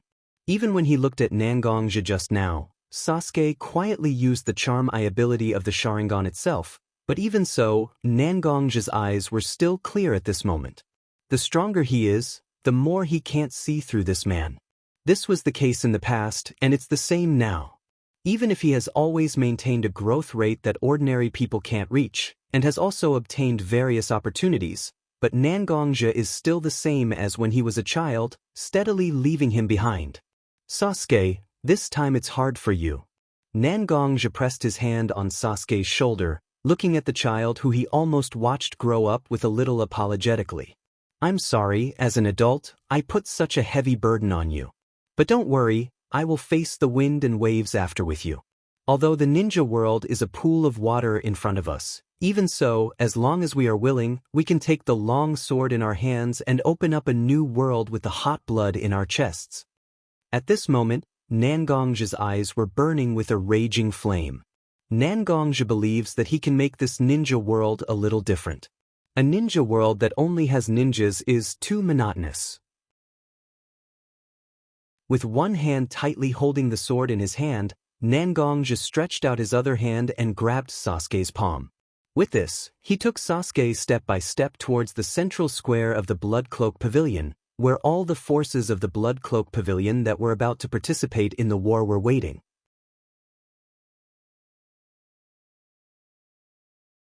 Chapter 584. Holding Sasuke's hand, Nangongja walked step by step to the front of the many Blood Cloak Pavilion disciples. Unlike last time, there was no high platform in the central square this time. Without the high and mighty distance, Nangongja was not so unreachable for the Blood Cloak Pavilion disciples at this moment. Instead, he was much closer to them. Many disciples involuntarily began to kneel when they saw Nangongja walking over. After all, Nangongja was the supreme leader of the Blood Cloak Pavilion. When they saw their supreme leader, many people were actually in awe and reverence. Although the elite disciples of the Blood Cloak Pavilion were quite strong, they were far inferior to Nangongja. He released his hand that was originally holding the catastrophe sword, opened his palm, and raised it toward the sky in the void. The few Blood Cloak Pavilion disciples who were about to kneel were immediately wrapped up by Nangongja's internal strength, and their bodies involuntarily stood up straight. With a smile, Nangongja looked at the Blood Cloak Pavilion disciples who were about to kneel because of the awe in their hearts. He did not say anything. Instead, he used his internal strength to amplify his voice so that it could be heard by all the disciples in the square. Disciples of the Blood Cloak Pavilion. No, it should be brothers and sisters. I am Nangongja, your chief, Nangongja. Nangongja's voice, which was amplified by his internal strength, became extremely deep and melodious. It was as if it rushed straight into everyone's ears and even into their minds. The people of the Blood Cloak Pavilion had a certain level of worship for Nangongja. When they could clearly hear Nangongja's words, they all cheered. Chief! Chief! Listening to the passionate cheers of the Blood Cloak Pavilion disciples, Nangongja did not release his domain, which was beyond common sense, to suppress the voices of these disciples like before. Instead, he allowed them to shout his name loudly. The voices of 10 people were enough to shock people, the voices of 100 people were enough to scare people away, and the voices of 1,000 people were enough to scatter the clouds in the sky. When nearly 1,000 people in the square shouted loudly, it was unknown whether it was an illusion or not, but the floating clouds in the sky seemed to have become thinner. Finally, after a few minutes, the disciples of the Blood Cloak Pavilion completely expressed their feelings through shouting, and the huge square finally regained some peace. When Nangongja saw that everyone had finished expressing their emotions, he stood in the crowd and said, I know that many of you admire and even fear me. After all, anyone with strength in this world is worthy of respect. This is the truest and most irrefutable truth in this world. Such an idea has almost become the truth recognized by everyone, but I don't think such a so-called truth is right. When a world only has respect for the strong, but has lost sympathy for the weak, such a world is a deformed world. And isn't the current ninja world such a world? Strong ninja villages bully weak ninja villages, strong countries exploit weak countries, strong ninjas bully weak civilians, countries, ninja villages.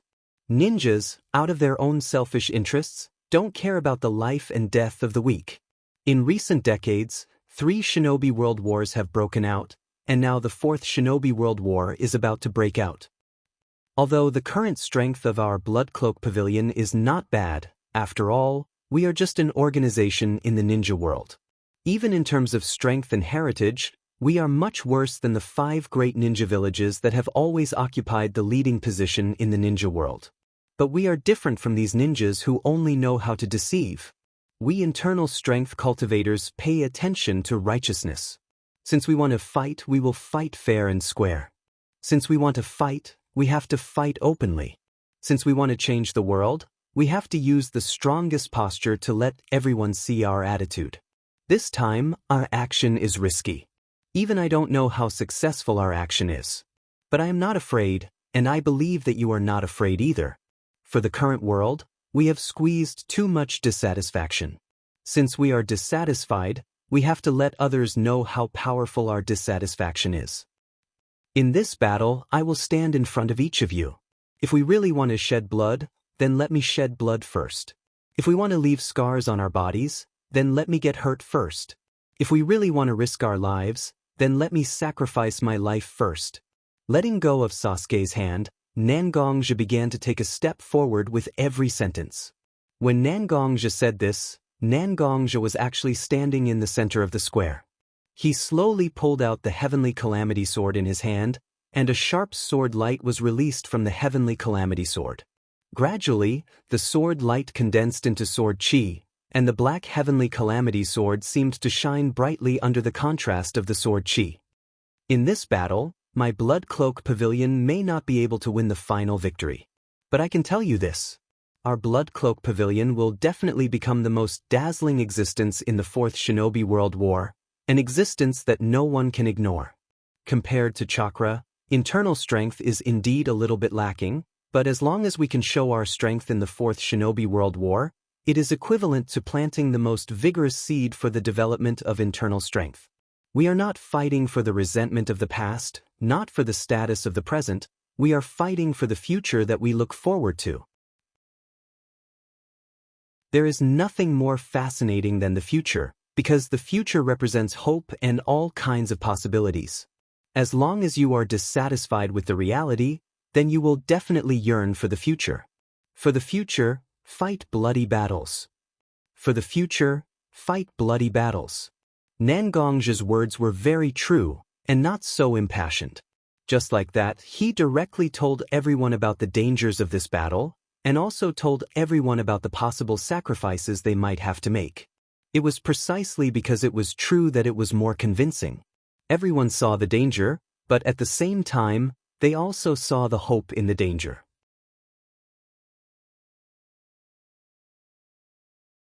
Chapter 585. When the 5 great shinobi villages and the Blood Cloak Pavilion were in full swing, they didn't know when the war would break out, but the leader of Akatsuki, Uchiha Obito, along with Kabuto and Black Zetsu, appeared outside the rain country.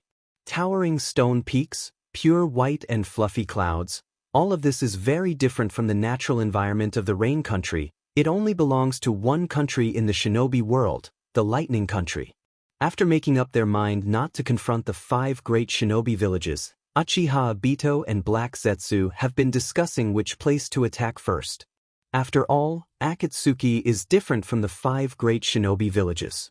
After all, the allied shinobi forces formed by the 5 great shinobi villages don't belong to the same force, and when they carry out personnel transfer, it will cause a lot of movement. As long as Akatsuki wants to investigate, they can completely know the actions of the 5 great shinobi villages.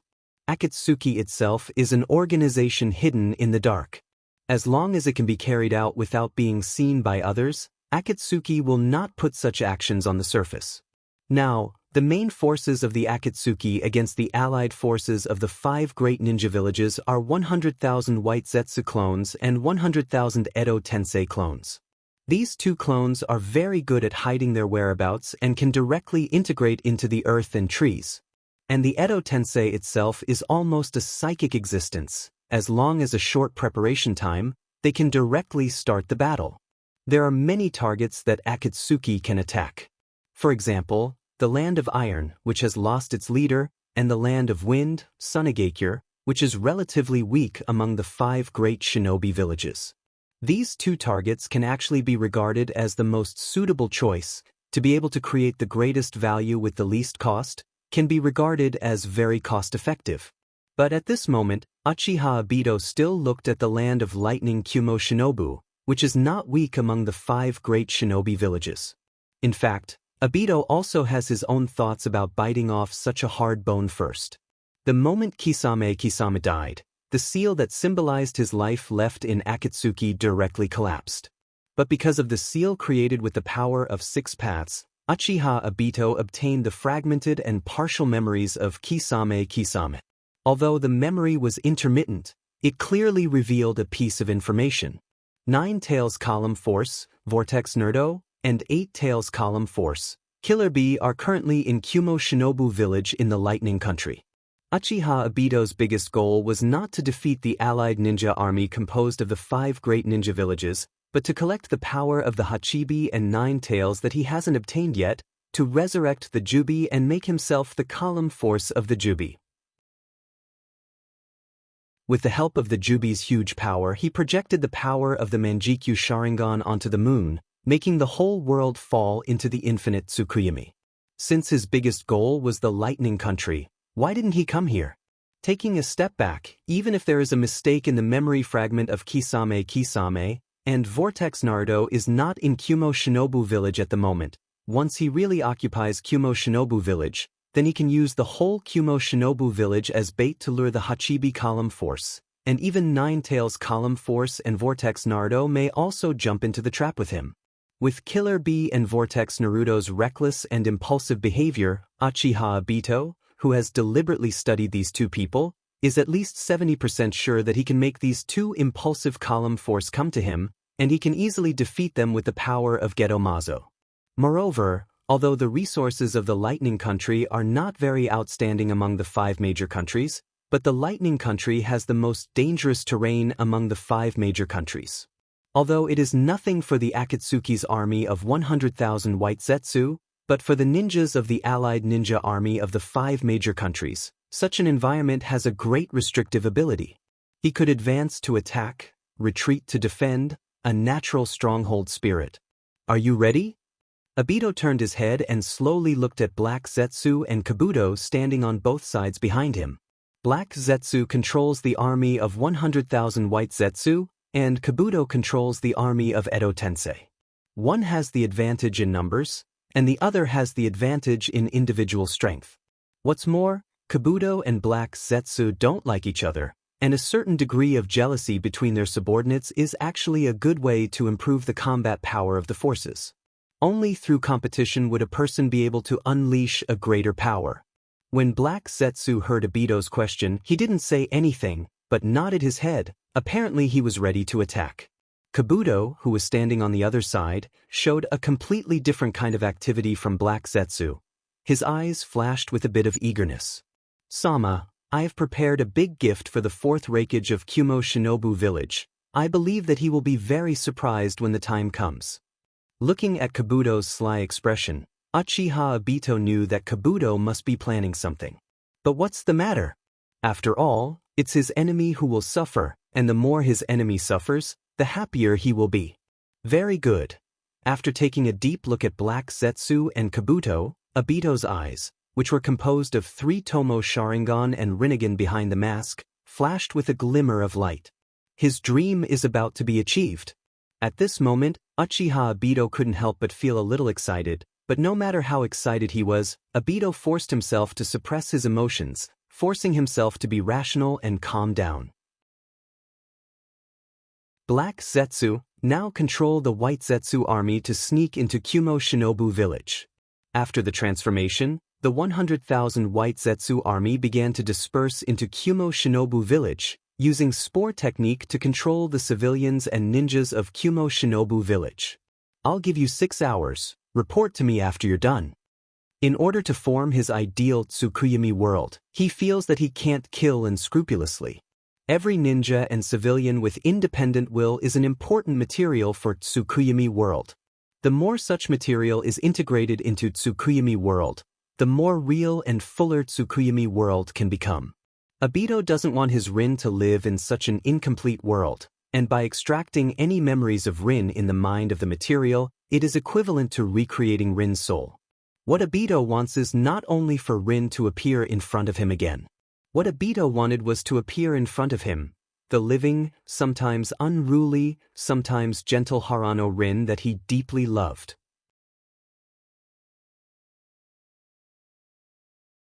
Chapter 586.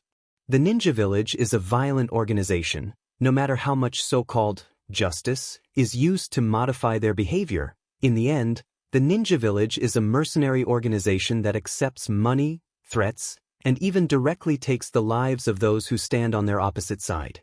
Kumo Shinobu Village is one of the 5 great ninja villages. Although its strength surpasses the general ninja village, in essence, Kumo Shinobu Village is also such an organization. At this moment, it's midnight, when everyone is sleepy.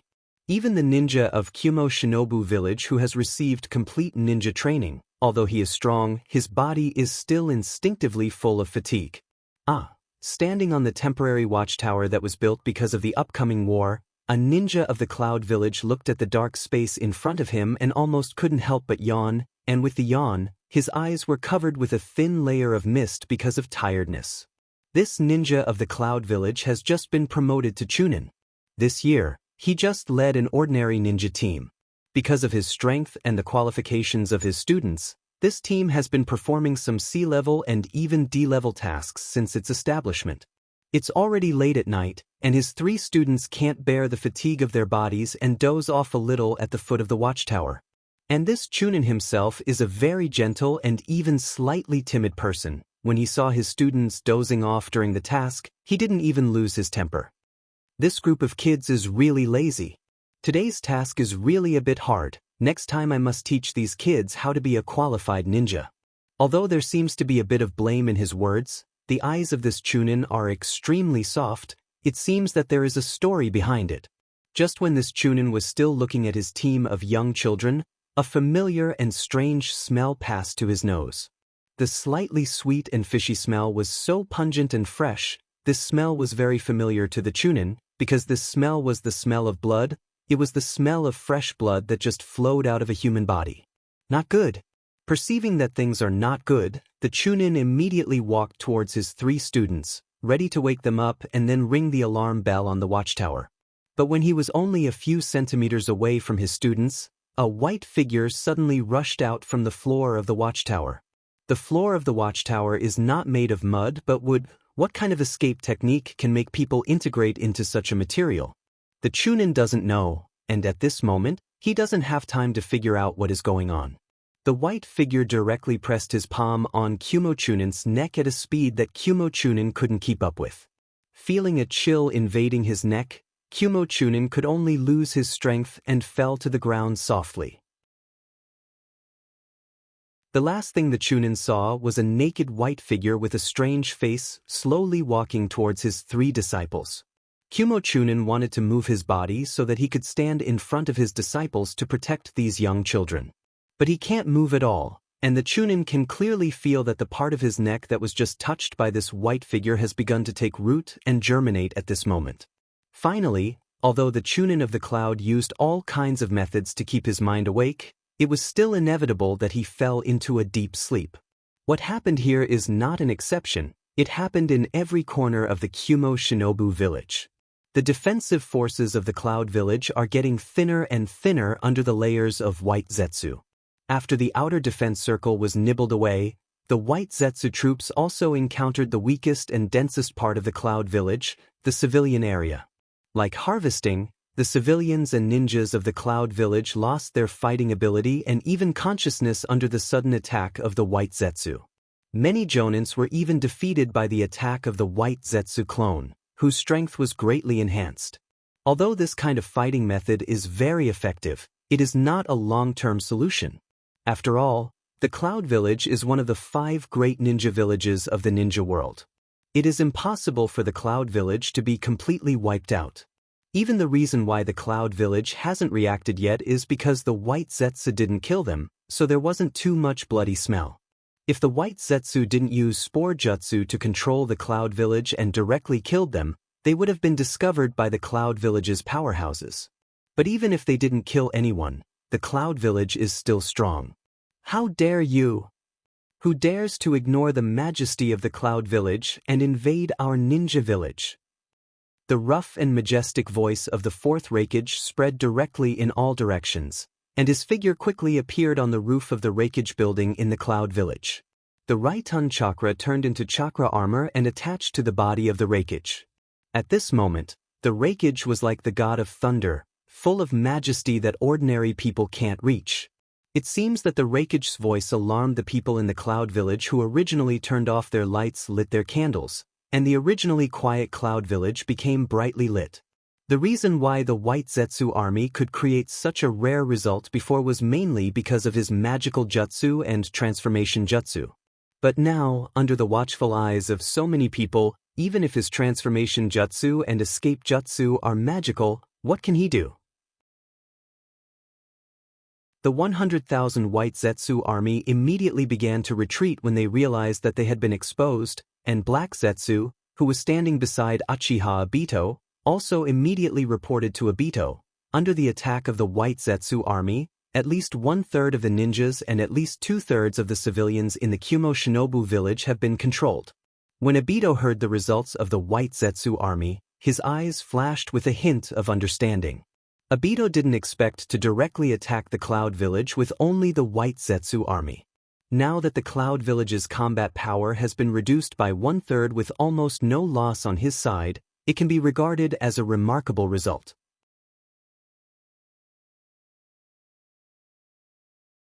Chapter 587. Very good. Hearing Black Zetsu's report, Uchiha Obito looked at Kabuto, who was standing behind him. Now it's your turn to play. Are you ready? Hearing Obito's question, Yakushi's eyes flashed with a glimmer of light. His slightly retro glasses also reflected a ray of light. Of course, I believe that the Cloud Village will like this gift I prepared for them very much. Kabuto made 4 hand seals one after another, and the chakra on Kabuto's body also surged quickly with the hand seals. When he felt that his chakra had condensed to a certain point, Kabuto put his palms together, squatted down, and pressed his palms on the ground. Boom! With the explosion of smoke, black runes spread out from Kabuto's palms. The runes seemed to have a life of their own and condensed into 3 formations on the ground, and at the moment when the formations were formed, 3 coffins slowly floated from the ground. In the middle of the coffins, there were characters that represented the identity of the reincarnated person: gold, silver, and lightning.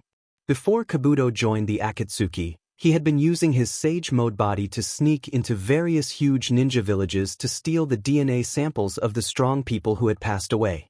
The Cloud Village has always been outstanding in the ninja world, so naturally, there was no way to avoid the presence of Kabuto. Kabuto also obtained 3 DNA samples from the Cloud Village that he was very satisfied with. The strongest contradiction of the Cloud Village, the 2 lights of the Cloud Village. The 3 people who left their own thick ink in the history of the Cloud Village. Now is the time for you to open your eyes again. As Kabuto's voice fell, the lids of the 3 coffins were opened one after another, revealing the 3 strong people hidden in them: Cloud Ninja Ginkaku, Cloud Ninja Ginkaku, and Cloud Ninja Sandame Reikage AI. This is really the fresh air I haven't breathed in for a long time. Unlike the yellow spring, the air here is so sweet. Ginkaku was the first to recover his consciousness. He stepped out of the coffin and took a deep breath of the air with greed and fascination. With a cruel smile on his face, he said, "Such a wonderful thing, I can't help but want to destroy it all." Shaking his slightly dark golden hair, Ginkaku's face, which was very similar to Naruto's, was full of dangerous aura. Big brother is right, the more beautiful something is, the more wonderful it is to destroy it. Behind Ginkaku, a voice that was very similar to Ginkaku's voice sounded. However, unlike Goldhorn's voice, which was filled with violence, Silverhorn's voice sounded more sinister and cunning. At this moment, Ginkaku and Ginkaku stood together very tacitly, searching for the remnant of chakra in their bodies that was used to awaken them. Both of them turned their eyes to Kabuto, who was standing on the side with his whole body covered in a loose robe. "Are you the one who summoned us from the Yellow Springs?" Ginkaku looked at Kabuto with a bit of fierceness in his eyes, as if he didn't like the person who brought him back to the world. Ginkaku and Ginkaku were rebellious people. When they were alive, they even rebelled because they were dissatisfied with the end of the war in the Thunder and Fire Alliance.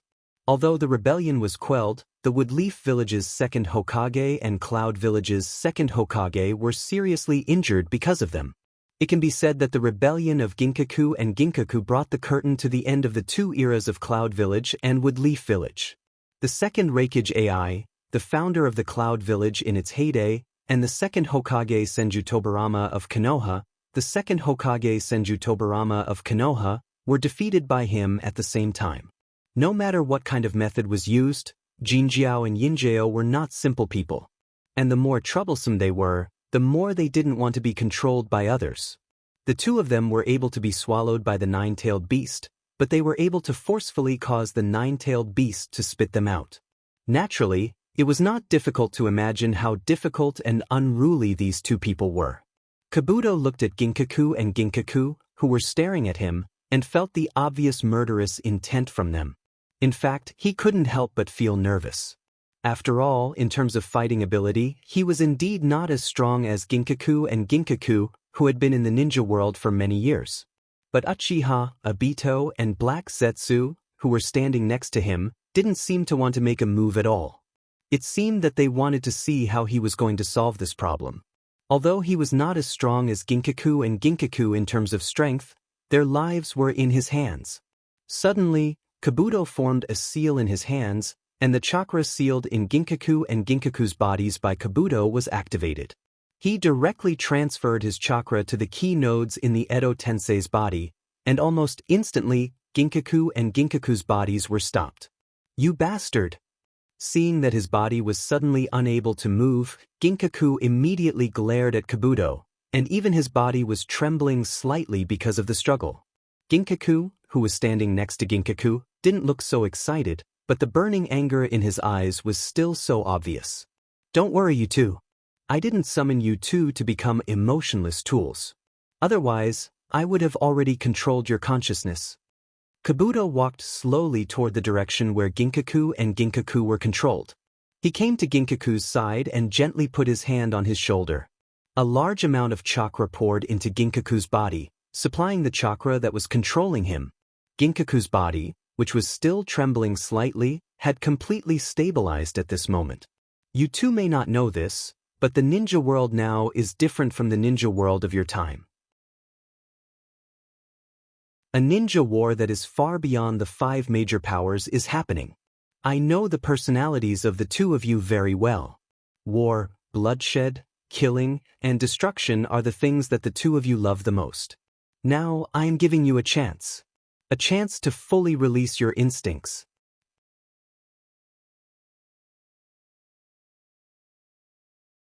Chapter 588. In fact, Jin Jiao and Silver Jiao were not particularly smart people.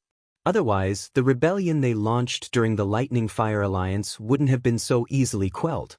As a matter of fact, when Medicine Master Bai was bewitching Gold Horn and Silver Horn with his excellent language skills, both of them were already tempted by his offer.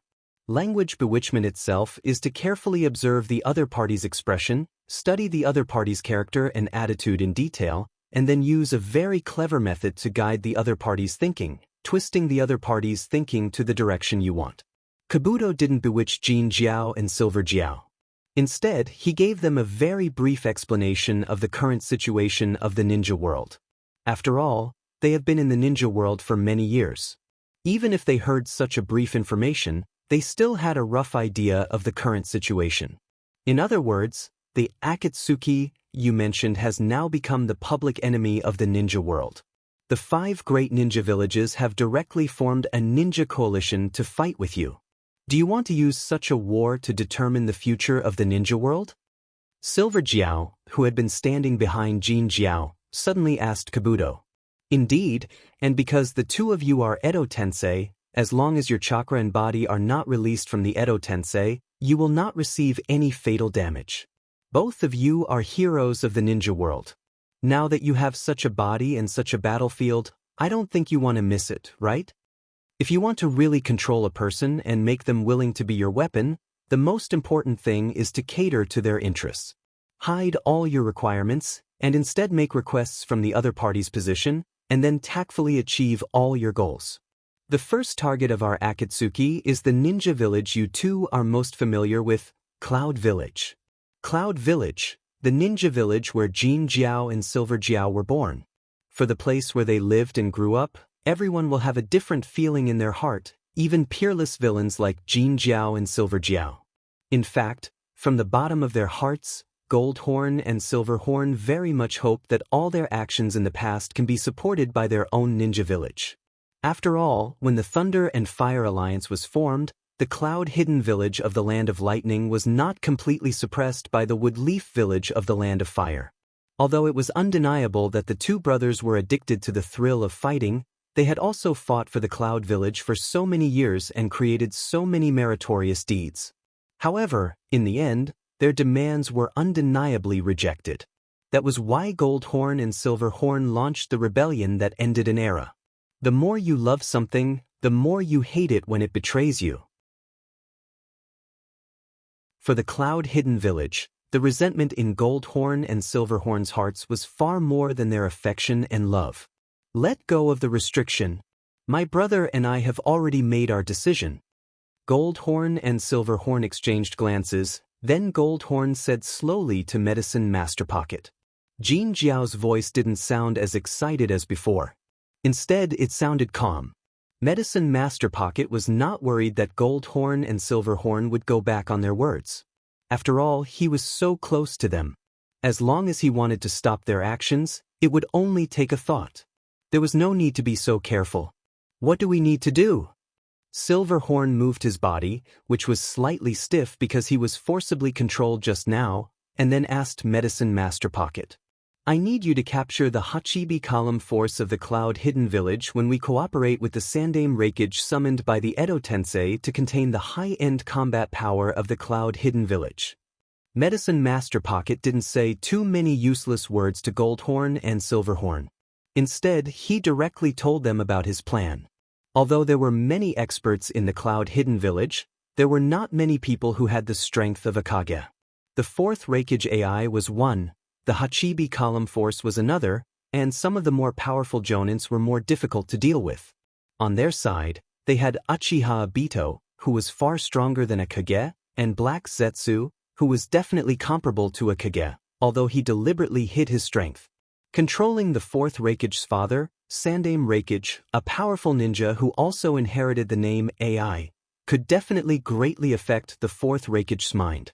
Then, Goldhorn and Silverhorn would catch the Hachibi column force by surprise. It was indeed a good plan with high operability. After waking up Sandaime Reikage in the coffin, Sandaime Reikage slowly opened his eyes, which had turned black because of the Edo Tensei. The moment he opened his eyes, Sandaime Reikage finally looked around and began to observe the people standing around him. Sandaime Reikage didn't know the masked Obito, the weird-looking Black Zetsu, and Medicine Master Pocket, who was wearing glasses and covered in a robe, but Sandaime Reikage knew Goldhorn and Silverhorn. You two bastards! The moment he saw Goldhorn and Silverhorn, Sandaime Reikage's body directly wrapped the powerful Raitun chakra. The powerful chakra even condensed a layer of chakra armor on Sandaime Reikage's body, looking very powerful and mighty. What a hot-tempered guy! Looking at Sandaime Reikage, who had completely entered the battle state, Medicine Master Pocket's eyes flashed with a trace of impatience. Medicine Master Pocket was very clear about the difference between Sandaime Reikage, Goldhorn, and Silverhorn. No matter how much he tried to persuade Sandaime Reikage to attack his ninja village. Therefore, Medicine Master Pocket directly unleashed all the chakra he had sealed in Sandaime Reikage's body, directly blocking all the meridians in Sandaime Reikage's body. Sandaime Reikage's huge chakra was directly blocked in his meridians. Not only did the chakra armor on his body disappear in an instant, but his body also directly lost control because of the blocked meridians, and directly fell to the ground softly. Medicine Master Pocket took out a kunai with a talisman hanging on it from his bosom, slowly walked to Sandaime Reikage's side, and directly put this kunai into the head of Sandaime Reikage's filthy earth reincarnation body. Although maintaining your consciousness will allow you to unleash greater strength, your greatest use right now is not in combat. It's better to completely control you, and then it's more cost-effective. After saying that, Medicine Master Pocket casually glanced at Goldhorn and Silverhorn, who were standing at the side, with a threatening look.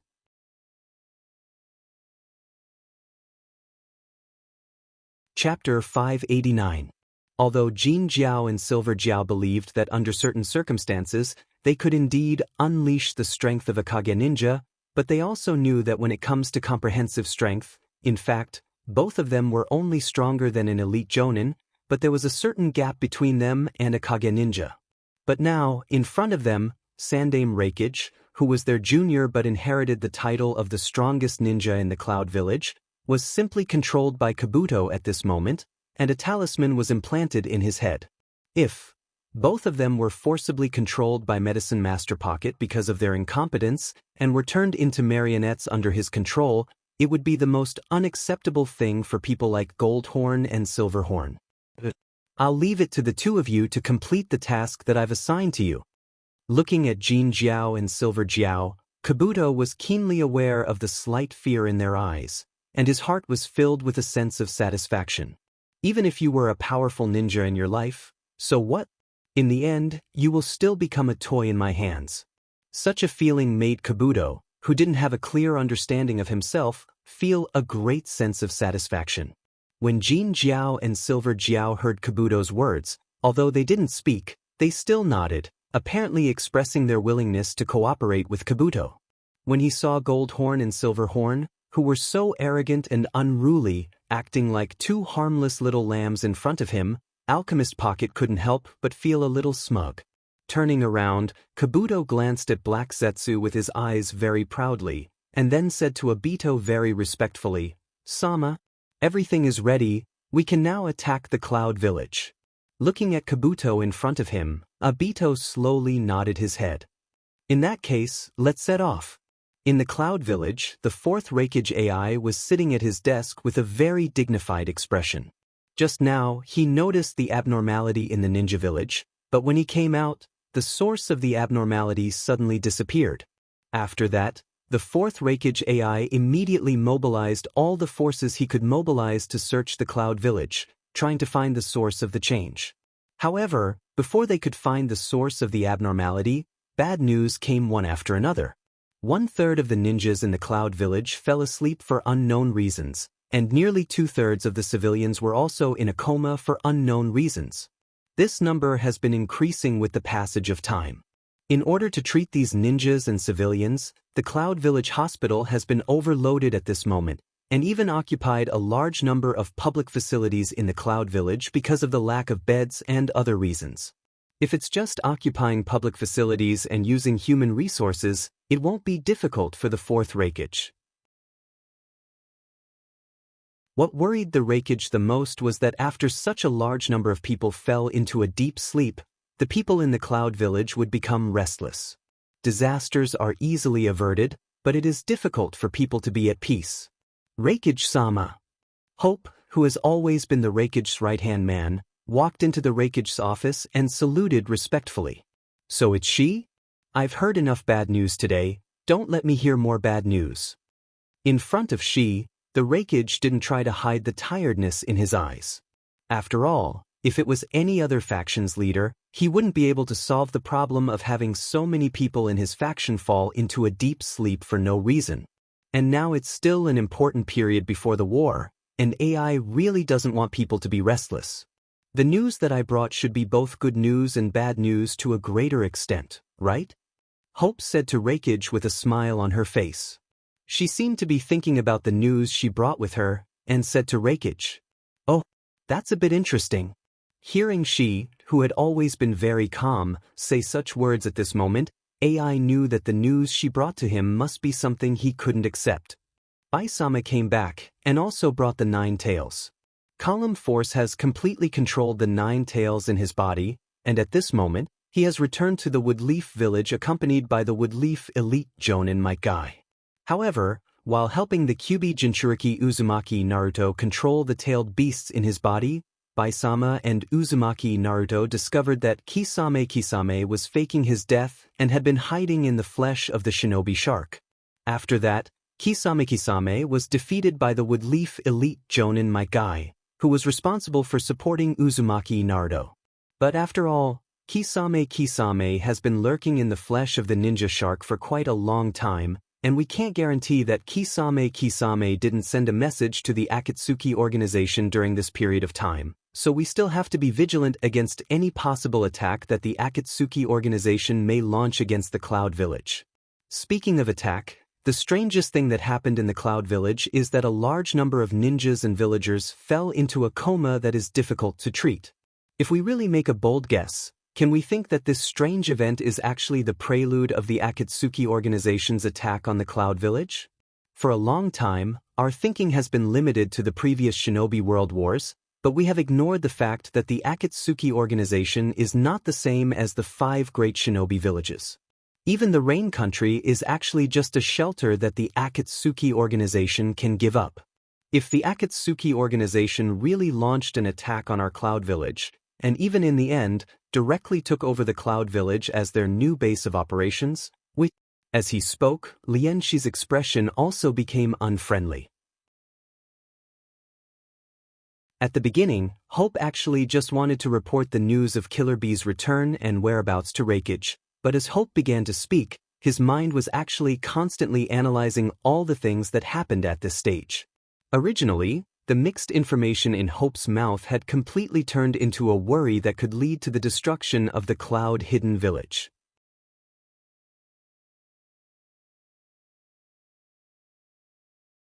Chapter 590. AI knew that what she said just now was actually the result of considering the situation in the most dangerous direction. Even she himself didn't necessarily think of this when he came here. But as she began to report to the fourth Hokage, all the known information was constantly flashing in Shi's mind. Gradually, she couldn't help but form such a terrifying guess in his mind. And AI also became more serious because of Shi's guess. After all, Akatsuki can be said to be the #1 public enemy in the ninja world, and it can also be said that they are an organization in the ninja world. Once such an organization really attacks the Cloud Village, even if the fourth Rakeage is confident, he can't help but worry. No matter what the reason is, such a strange situation happened in our Cloud Village, we can't take it lightly. If this is really the prelude of the Akatsuki's attack, then we can't relax. Akatsuki's goal is very clear. In fact, our village now has the Hachibi column force, my brother Killer Bee.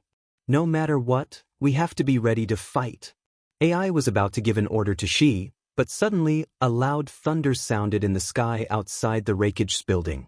Such a sound directly suppressed all the words in AI's mouth, not because AI was afraid of thunder like other children, but because accompanied by the thunder was a very powerful lightning release chakra aura, and for AI, this aura was also very familiar, because this aura belonged to the former Rakeage of the Cloud Village, who is also AI's father, Sandame Rakeage, who also has the name AI. AI didn't even have the thought to give an order, he just seriously felt the chakra aura coming from outside the building. This is impossible. How can this chakra aura reappear in the world?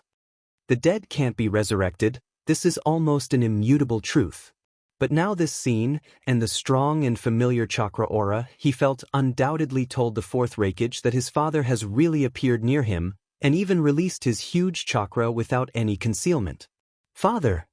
Without even saying a word to Shi, directly broke through the window of his office, jumped out, and rushed towards the place where the aura was coming from. Killer Bee, the Hachibi's Jinchuriki, who had just returned to the Cloud Village for a short rest, also noticed this familiar yet strange aura. Killer Bee was not AI's biological brother, but the two of them were closer than real brothers. He was also very clear about the former Rakeage's chakra aura. She was very clear about her brother's character. Out of the memory of her father and the sudden appearance of the chakra aura of the previous Rakeage, her older brother will definitely go and investigate. It's too dangerous to go alone, and as the Rakeage, he must not have any accidents. Thinking of this, Killer Bee immediately put away his weapon and rushed towards the place where the chakra aura was coming from. Compared to Killer Bee, who didn't use his tailed beast power, there was no doubt that AI was much stronger. After activating the lightning release chakra mode, it also burst out with incredible speed, like a thunder. He directly arrived at the place where his father's chakra aura was coming from. He had dark golden hair and a beard, wearing a sleeveless silver upper body armor, black trousers, and a dark red belt around his waist. This person was his father, the former Rakeage AI. Although he saw his father after so many years, at this moment, the fourth Rakeage's eyes were full of anger. Because at this moment, his father's skin was full of very ugly cracks, and even the color of his skin had turned dark gray. His eyeballs were completely black, and they were full of dull emotions. It felt like he was made into a marionette. His father, the eternal pride in his heart, was manipulated in this way at this moment after his death. Whether it was the Rakeage of the Cloud Village or as a child, he couldn't accept such a situation. Edo Tensei? Looking at the rather strange characteristics of his father, the fourth Rakeage quickly thought of this ninjutsu name that he deliberately remembered when he received the report of the Woodleaf Collapse Plan. This ninjutsu was created by the second Hokage and perfected by the Woodleaf ninja Orochimaru. It has the taboo power to summon the dead back to the world. But from the information he received, Orochimaru has been dead for a long time. In the end, who actually joined the Akatsuki, helped the Akatsuki to perform the Edo Tensei, and even stole his father's DNA to support the use of the Edo Tensei? I couldn't help but began to look at the figures of several people standing next to his father.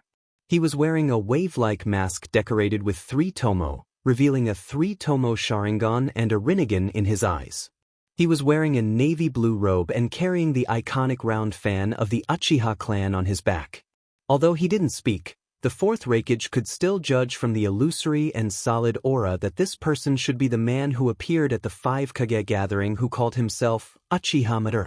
Behind the man who called himself Uchihama stood 2 figures, one of which the 4th Raikage was very familiar with. After all, after the declaration of war, almost all the original members of the Akatsuki were investigated. This person who was shrouded in nepenthes should be the one who didn't show up in the Akatsuki, but was very good at sneaking in. As for the other person who was completely wrapped in a gray robe, and the shadow of the hood completely covered his face, the 4th Raikage had no way to distinguish who this guy was.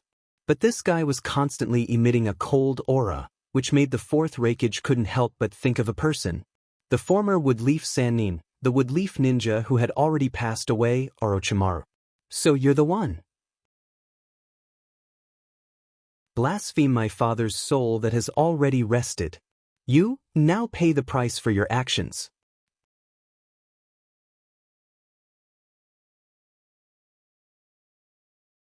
Chapter 591. Alchemist Pocket, who was shrouded in a large grayish-white robe, emitted a somewhat sinister laugh. The hood with the snake eye pattern that completely covered his face was also slowly lifted by Alchemist Pocket. Medicine Master's Pocket's grayish-white hair and his pale face with snake scale patterns appeared in front of the 4th Raikage AI. Isn't that Orochimaru? Looking at Kabuto's appearance, which was obviously inconsistent with the description of Orochimaru, Yondaime Raikage muttered to himself. Although Yondaime Raikage's voice wasn't loud, Yakushi could still hear it. As the former right-hand man of Orochimaru, although he didn't hate him for following Orochimaru in the past, Yakushi obviously didn't want others to associate him with Orochimaru. Even if all the power and achievements he had now were actually plagiarized from Orochimaru's legacy. Orochimaru-sama is my mentor, but I have surpassed him. My name is Yakushi. After saying his name, Yakushi immediately made hand seals to activate the talisman he transplanted in the mind of Sandaime Raikage. Sandaime Raikage, who had been standing in the same place, suddenly had a large amount of chakra surging on his body, and lightning jumped on Sandaime Raikage's body, and even faintly formed an armor-like appearance. This is Sandaime Raikage's strongest shield, the lightning armor. Looking at his dark-skinned father who was wrapped in lightning armor, the 4th generation Raikage AI's eyes flashed with a trace of reminiscence. This was his father, the father he relied on since childhood, the father who risked his life to fight against 10,000 rock ninjas for 3 days and 3 nights in the most dangerous moment of the Cloud Village, the father who died of exhaustion. He was the father who he absolutely didn't want anyone to taint him in the slightest. Father, although I know that you are not the real you now, I will grow. I will let you see my growth. I am not the little kid who followed you behind and could only be protected by you. I am the 4th Raikage of the Cloud Village. I am AI. The 4th Raikage mobilized all the chakra in his body, and almost instantaneously entered the lightning chakra mode. The azure blue lightning was also attached to the 4th Raikage's body, and similar to the 3rd Raikage, it formed a shape similar to that of an armor. However, it may be because Sandaime Raikage was in the Edo Tensei mode and was fully controlled, so compared to the lightning armor on his body, AI's chakra armor was obviously more dazzling. Do you need my help? Black Zetsu, who was standing beside Uchiha Obito, slowly walked to his side and asked softly. Even just by looking at the appearance of the lightning chakra armor worn by the 4th Raikage and the 3rd Raikage, it's not difficult to see that the 4th Raikage at this moment is much stronger than the 3rd Raikage summoned by the Edo Tensei. If Uchiha Obito really wanted to defeat the 4th Raikage, then just relying on the Edo Tensei to summon the third Reikage who can't fully display the abilities of the fourth Reikage is far from enough. Obito heard Black Zetsu's question and said indifferently, "Don't worry, isn't the protagonist of this play not here yet? Now is not the time for us to make a move, although the fourth Reikage is indeed stronger than Sandaime Reikage. But the battle between such ninjas who are proficient in taijutsu is not so simple, it's enough to support our protagonist." The protagonist Obito was talking about was naturally the Hachibi column force of the Cloud Village, and the younger brother of the fourth Reikage, Killer Bee, who lived in the Cloud Village. The purpose of all his actions was to collect all the tailed beasts and then summon the Jubi. Defeating the Cloud Hidden Village was just a small trick to achieve his goal. After ordering Sandaime Reikage to attack the fourth Reikage, Kabuto was also worried that the fourth Reikage would suddenly attack him, so he jumped to Uchiha Obito's side. Uchiha Obito's words were also heard by Kabuto, and he was even more vigilant about Uchiha Obito's gloomy character. The current Uchiha Obito was actually somewhat similar to Orochimaru. As long as you are valuable to him, even if you do something slightly excessive, Uchiha Obito will be lenient to you. But if you are no longer useful to Uchiha Obito, but you still want to stir up trouble in front of Uchiha Obito, then you have to be prepared to be obliterated by Uchiha Obito. I must find a way to strengthen my control over the Edo Tensei, so that I can control more people who have passed away. I don't want to be a useless tool that can be abandoned at will in anyone's eyes. Medicine Master told himself seriously in his heart, but a woman's figure suddenly appeared in Medicine Master Do's mind. The Edo Tensei jutsu he is currently using was actually researched and perfected by Orochimaru, and the nature of Orochimaru's chakra has become very different from that of ordinary people after several self-modifications by him. If it weren't for Kabuto secretly signed a summoning contract with the Earth Dragon Cave and inherited a very powerful Sage Mode in the Earth Dragon Cave, and through Sage Mode he integrated a part of Orochimaru's chakra, it would be wishful thinking for Kabuto to learn a forbidden technique like Edo Tensei that can reverse life and death. Bang! Just when Kabuto was still thinking about how to make his Edo Tensei more powerful, Sandaime Reikage and Yandaime Reikage collided with each other on the battlefield. The collision between the two powerful Kage-level ninja jutsu directly made the flat ground become more bumpy. Roar!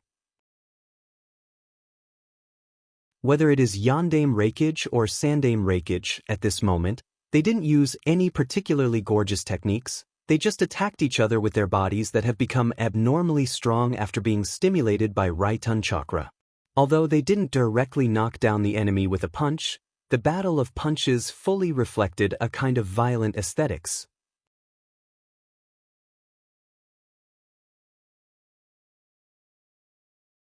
Chapter 592.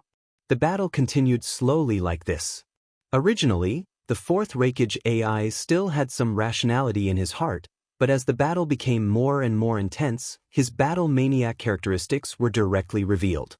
At this moment, Sandaime Reikage didn't have any other distracting thoughts in his mind, he just wanted to defeat his father in front of him. On the side of the battlefield, Uchiha Obito, Kabuto, and Black Zetsu were watching the battle between the father and son coldly. But at this moment, Obito's heart was faintly impatient, because the battle between Sandaime Reikage and Sandaime Reikage has been going on for nearly 10 minutes. For a ninja, 10 minutes of battle is already a limit. After all, ninjas mainly use ninjutsu to enhance their combat effectiveness, but after all, a person's chakra and physical strength are limited. Such a high-intensity battle can only last for 10 minutes, and most ninjas can't even last 10 minutes if they don't have enough stamina. Big Brother AI and Reikage? Finally, Killer Bee arrived at the place where the fourth Reikage and the third Reikage were fighting. Both of them were very important to Killer Bee, and they were very familiar with each other. Seeing the father and son fighting so fiercely, Killer Bee couldn't help but feel a strong sense of excitement. Killer Bee didn't even have the strange accent that he usually had when he was talking. Similar to Sandaime Reikage, after carefully observing Sandaime Reikage's state, Killer Bee's heart was full of anger. Someone actually blasphemed the soul of a person who was very important to him? He had to let him know how much he regretted what he had done. Phoebe, please. While communicating with the Hachibi in his body,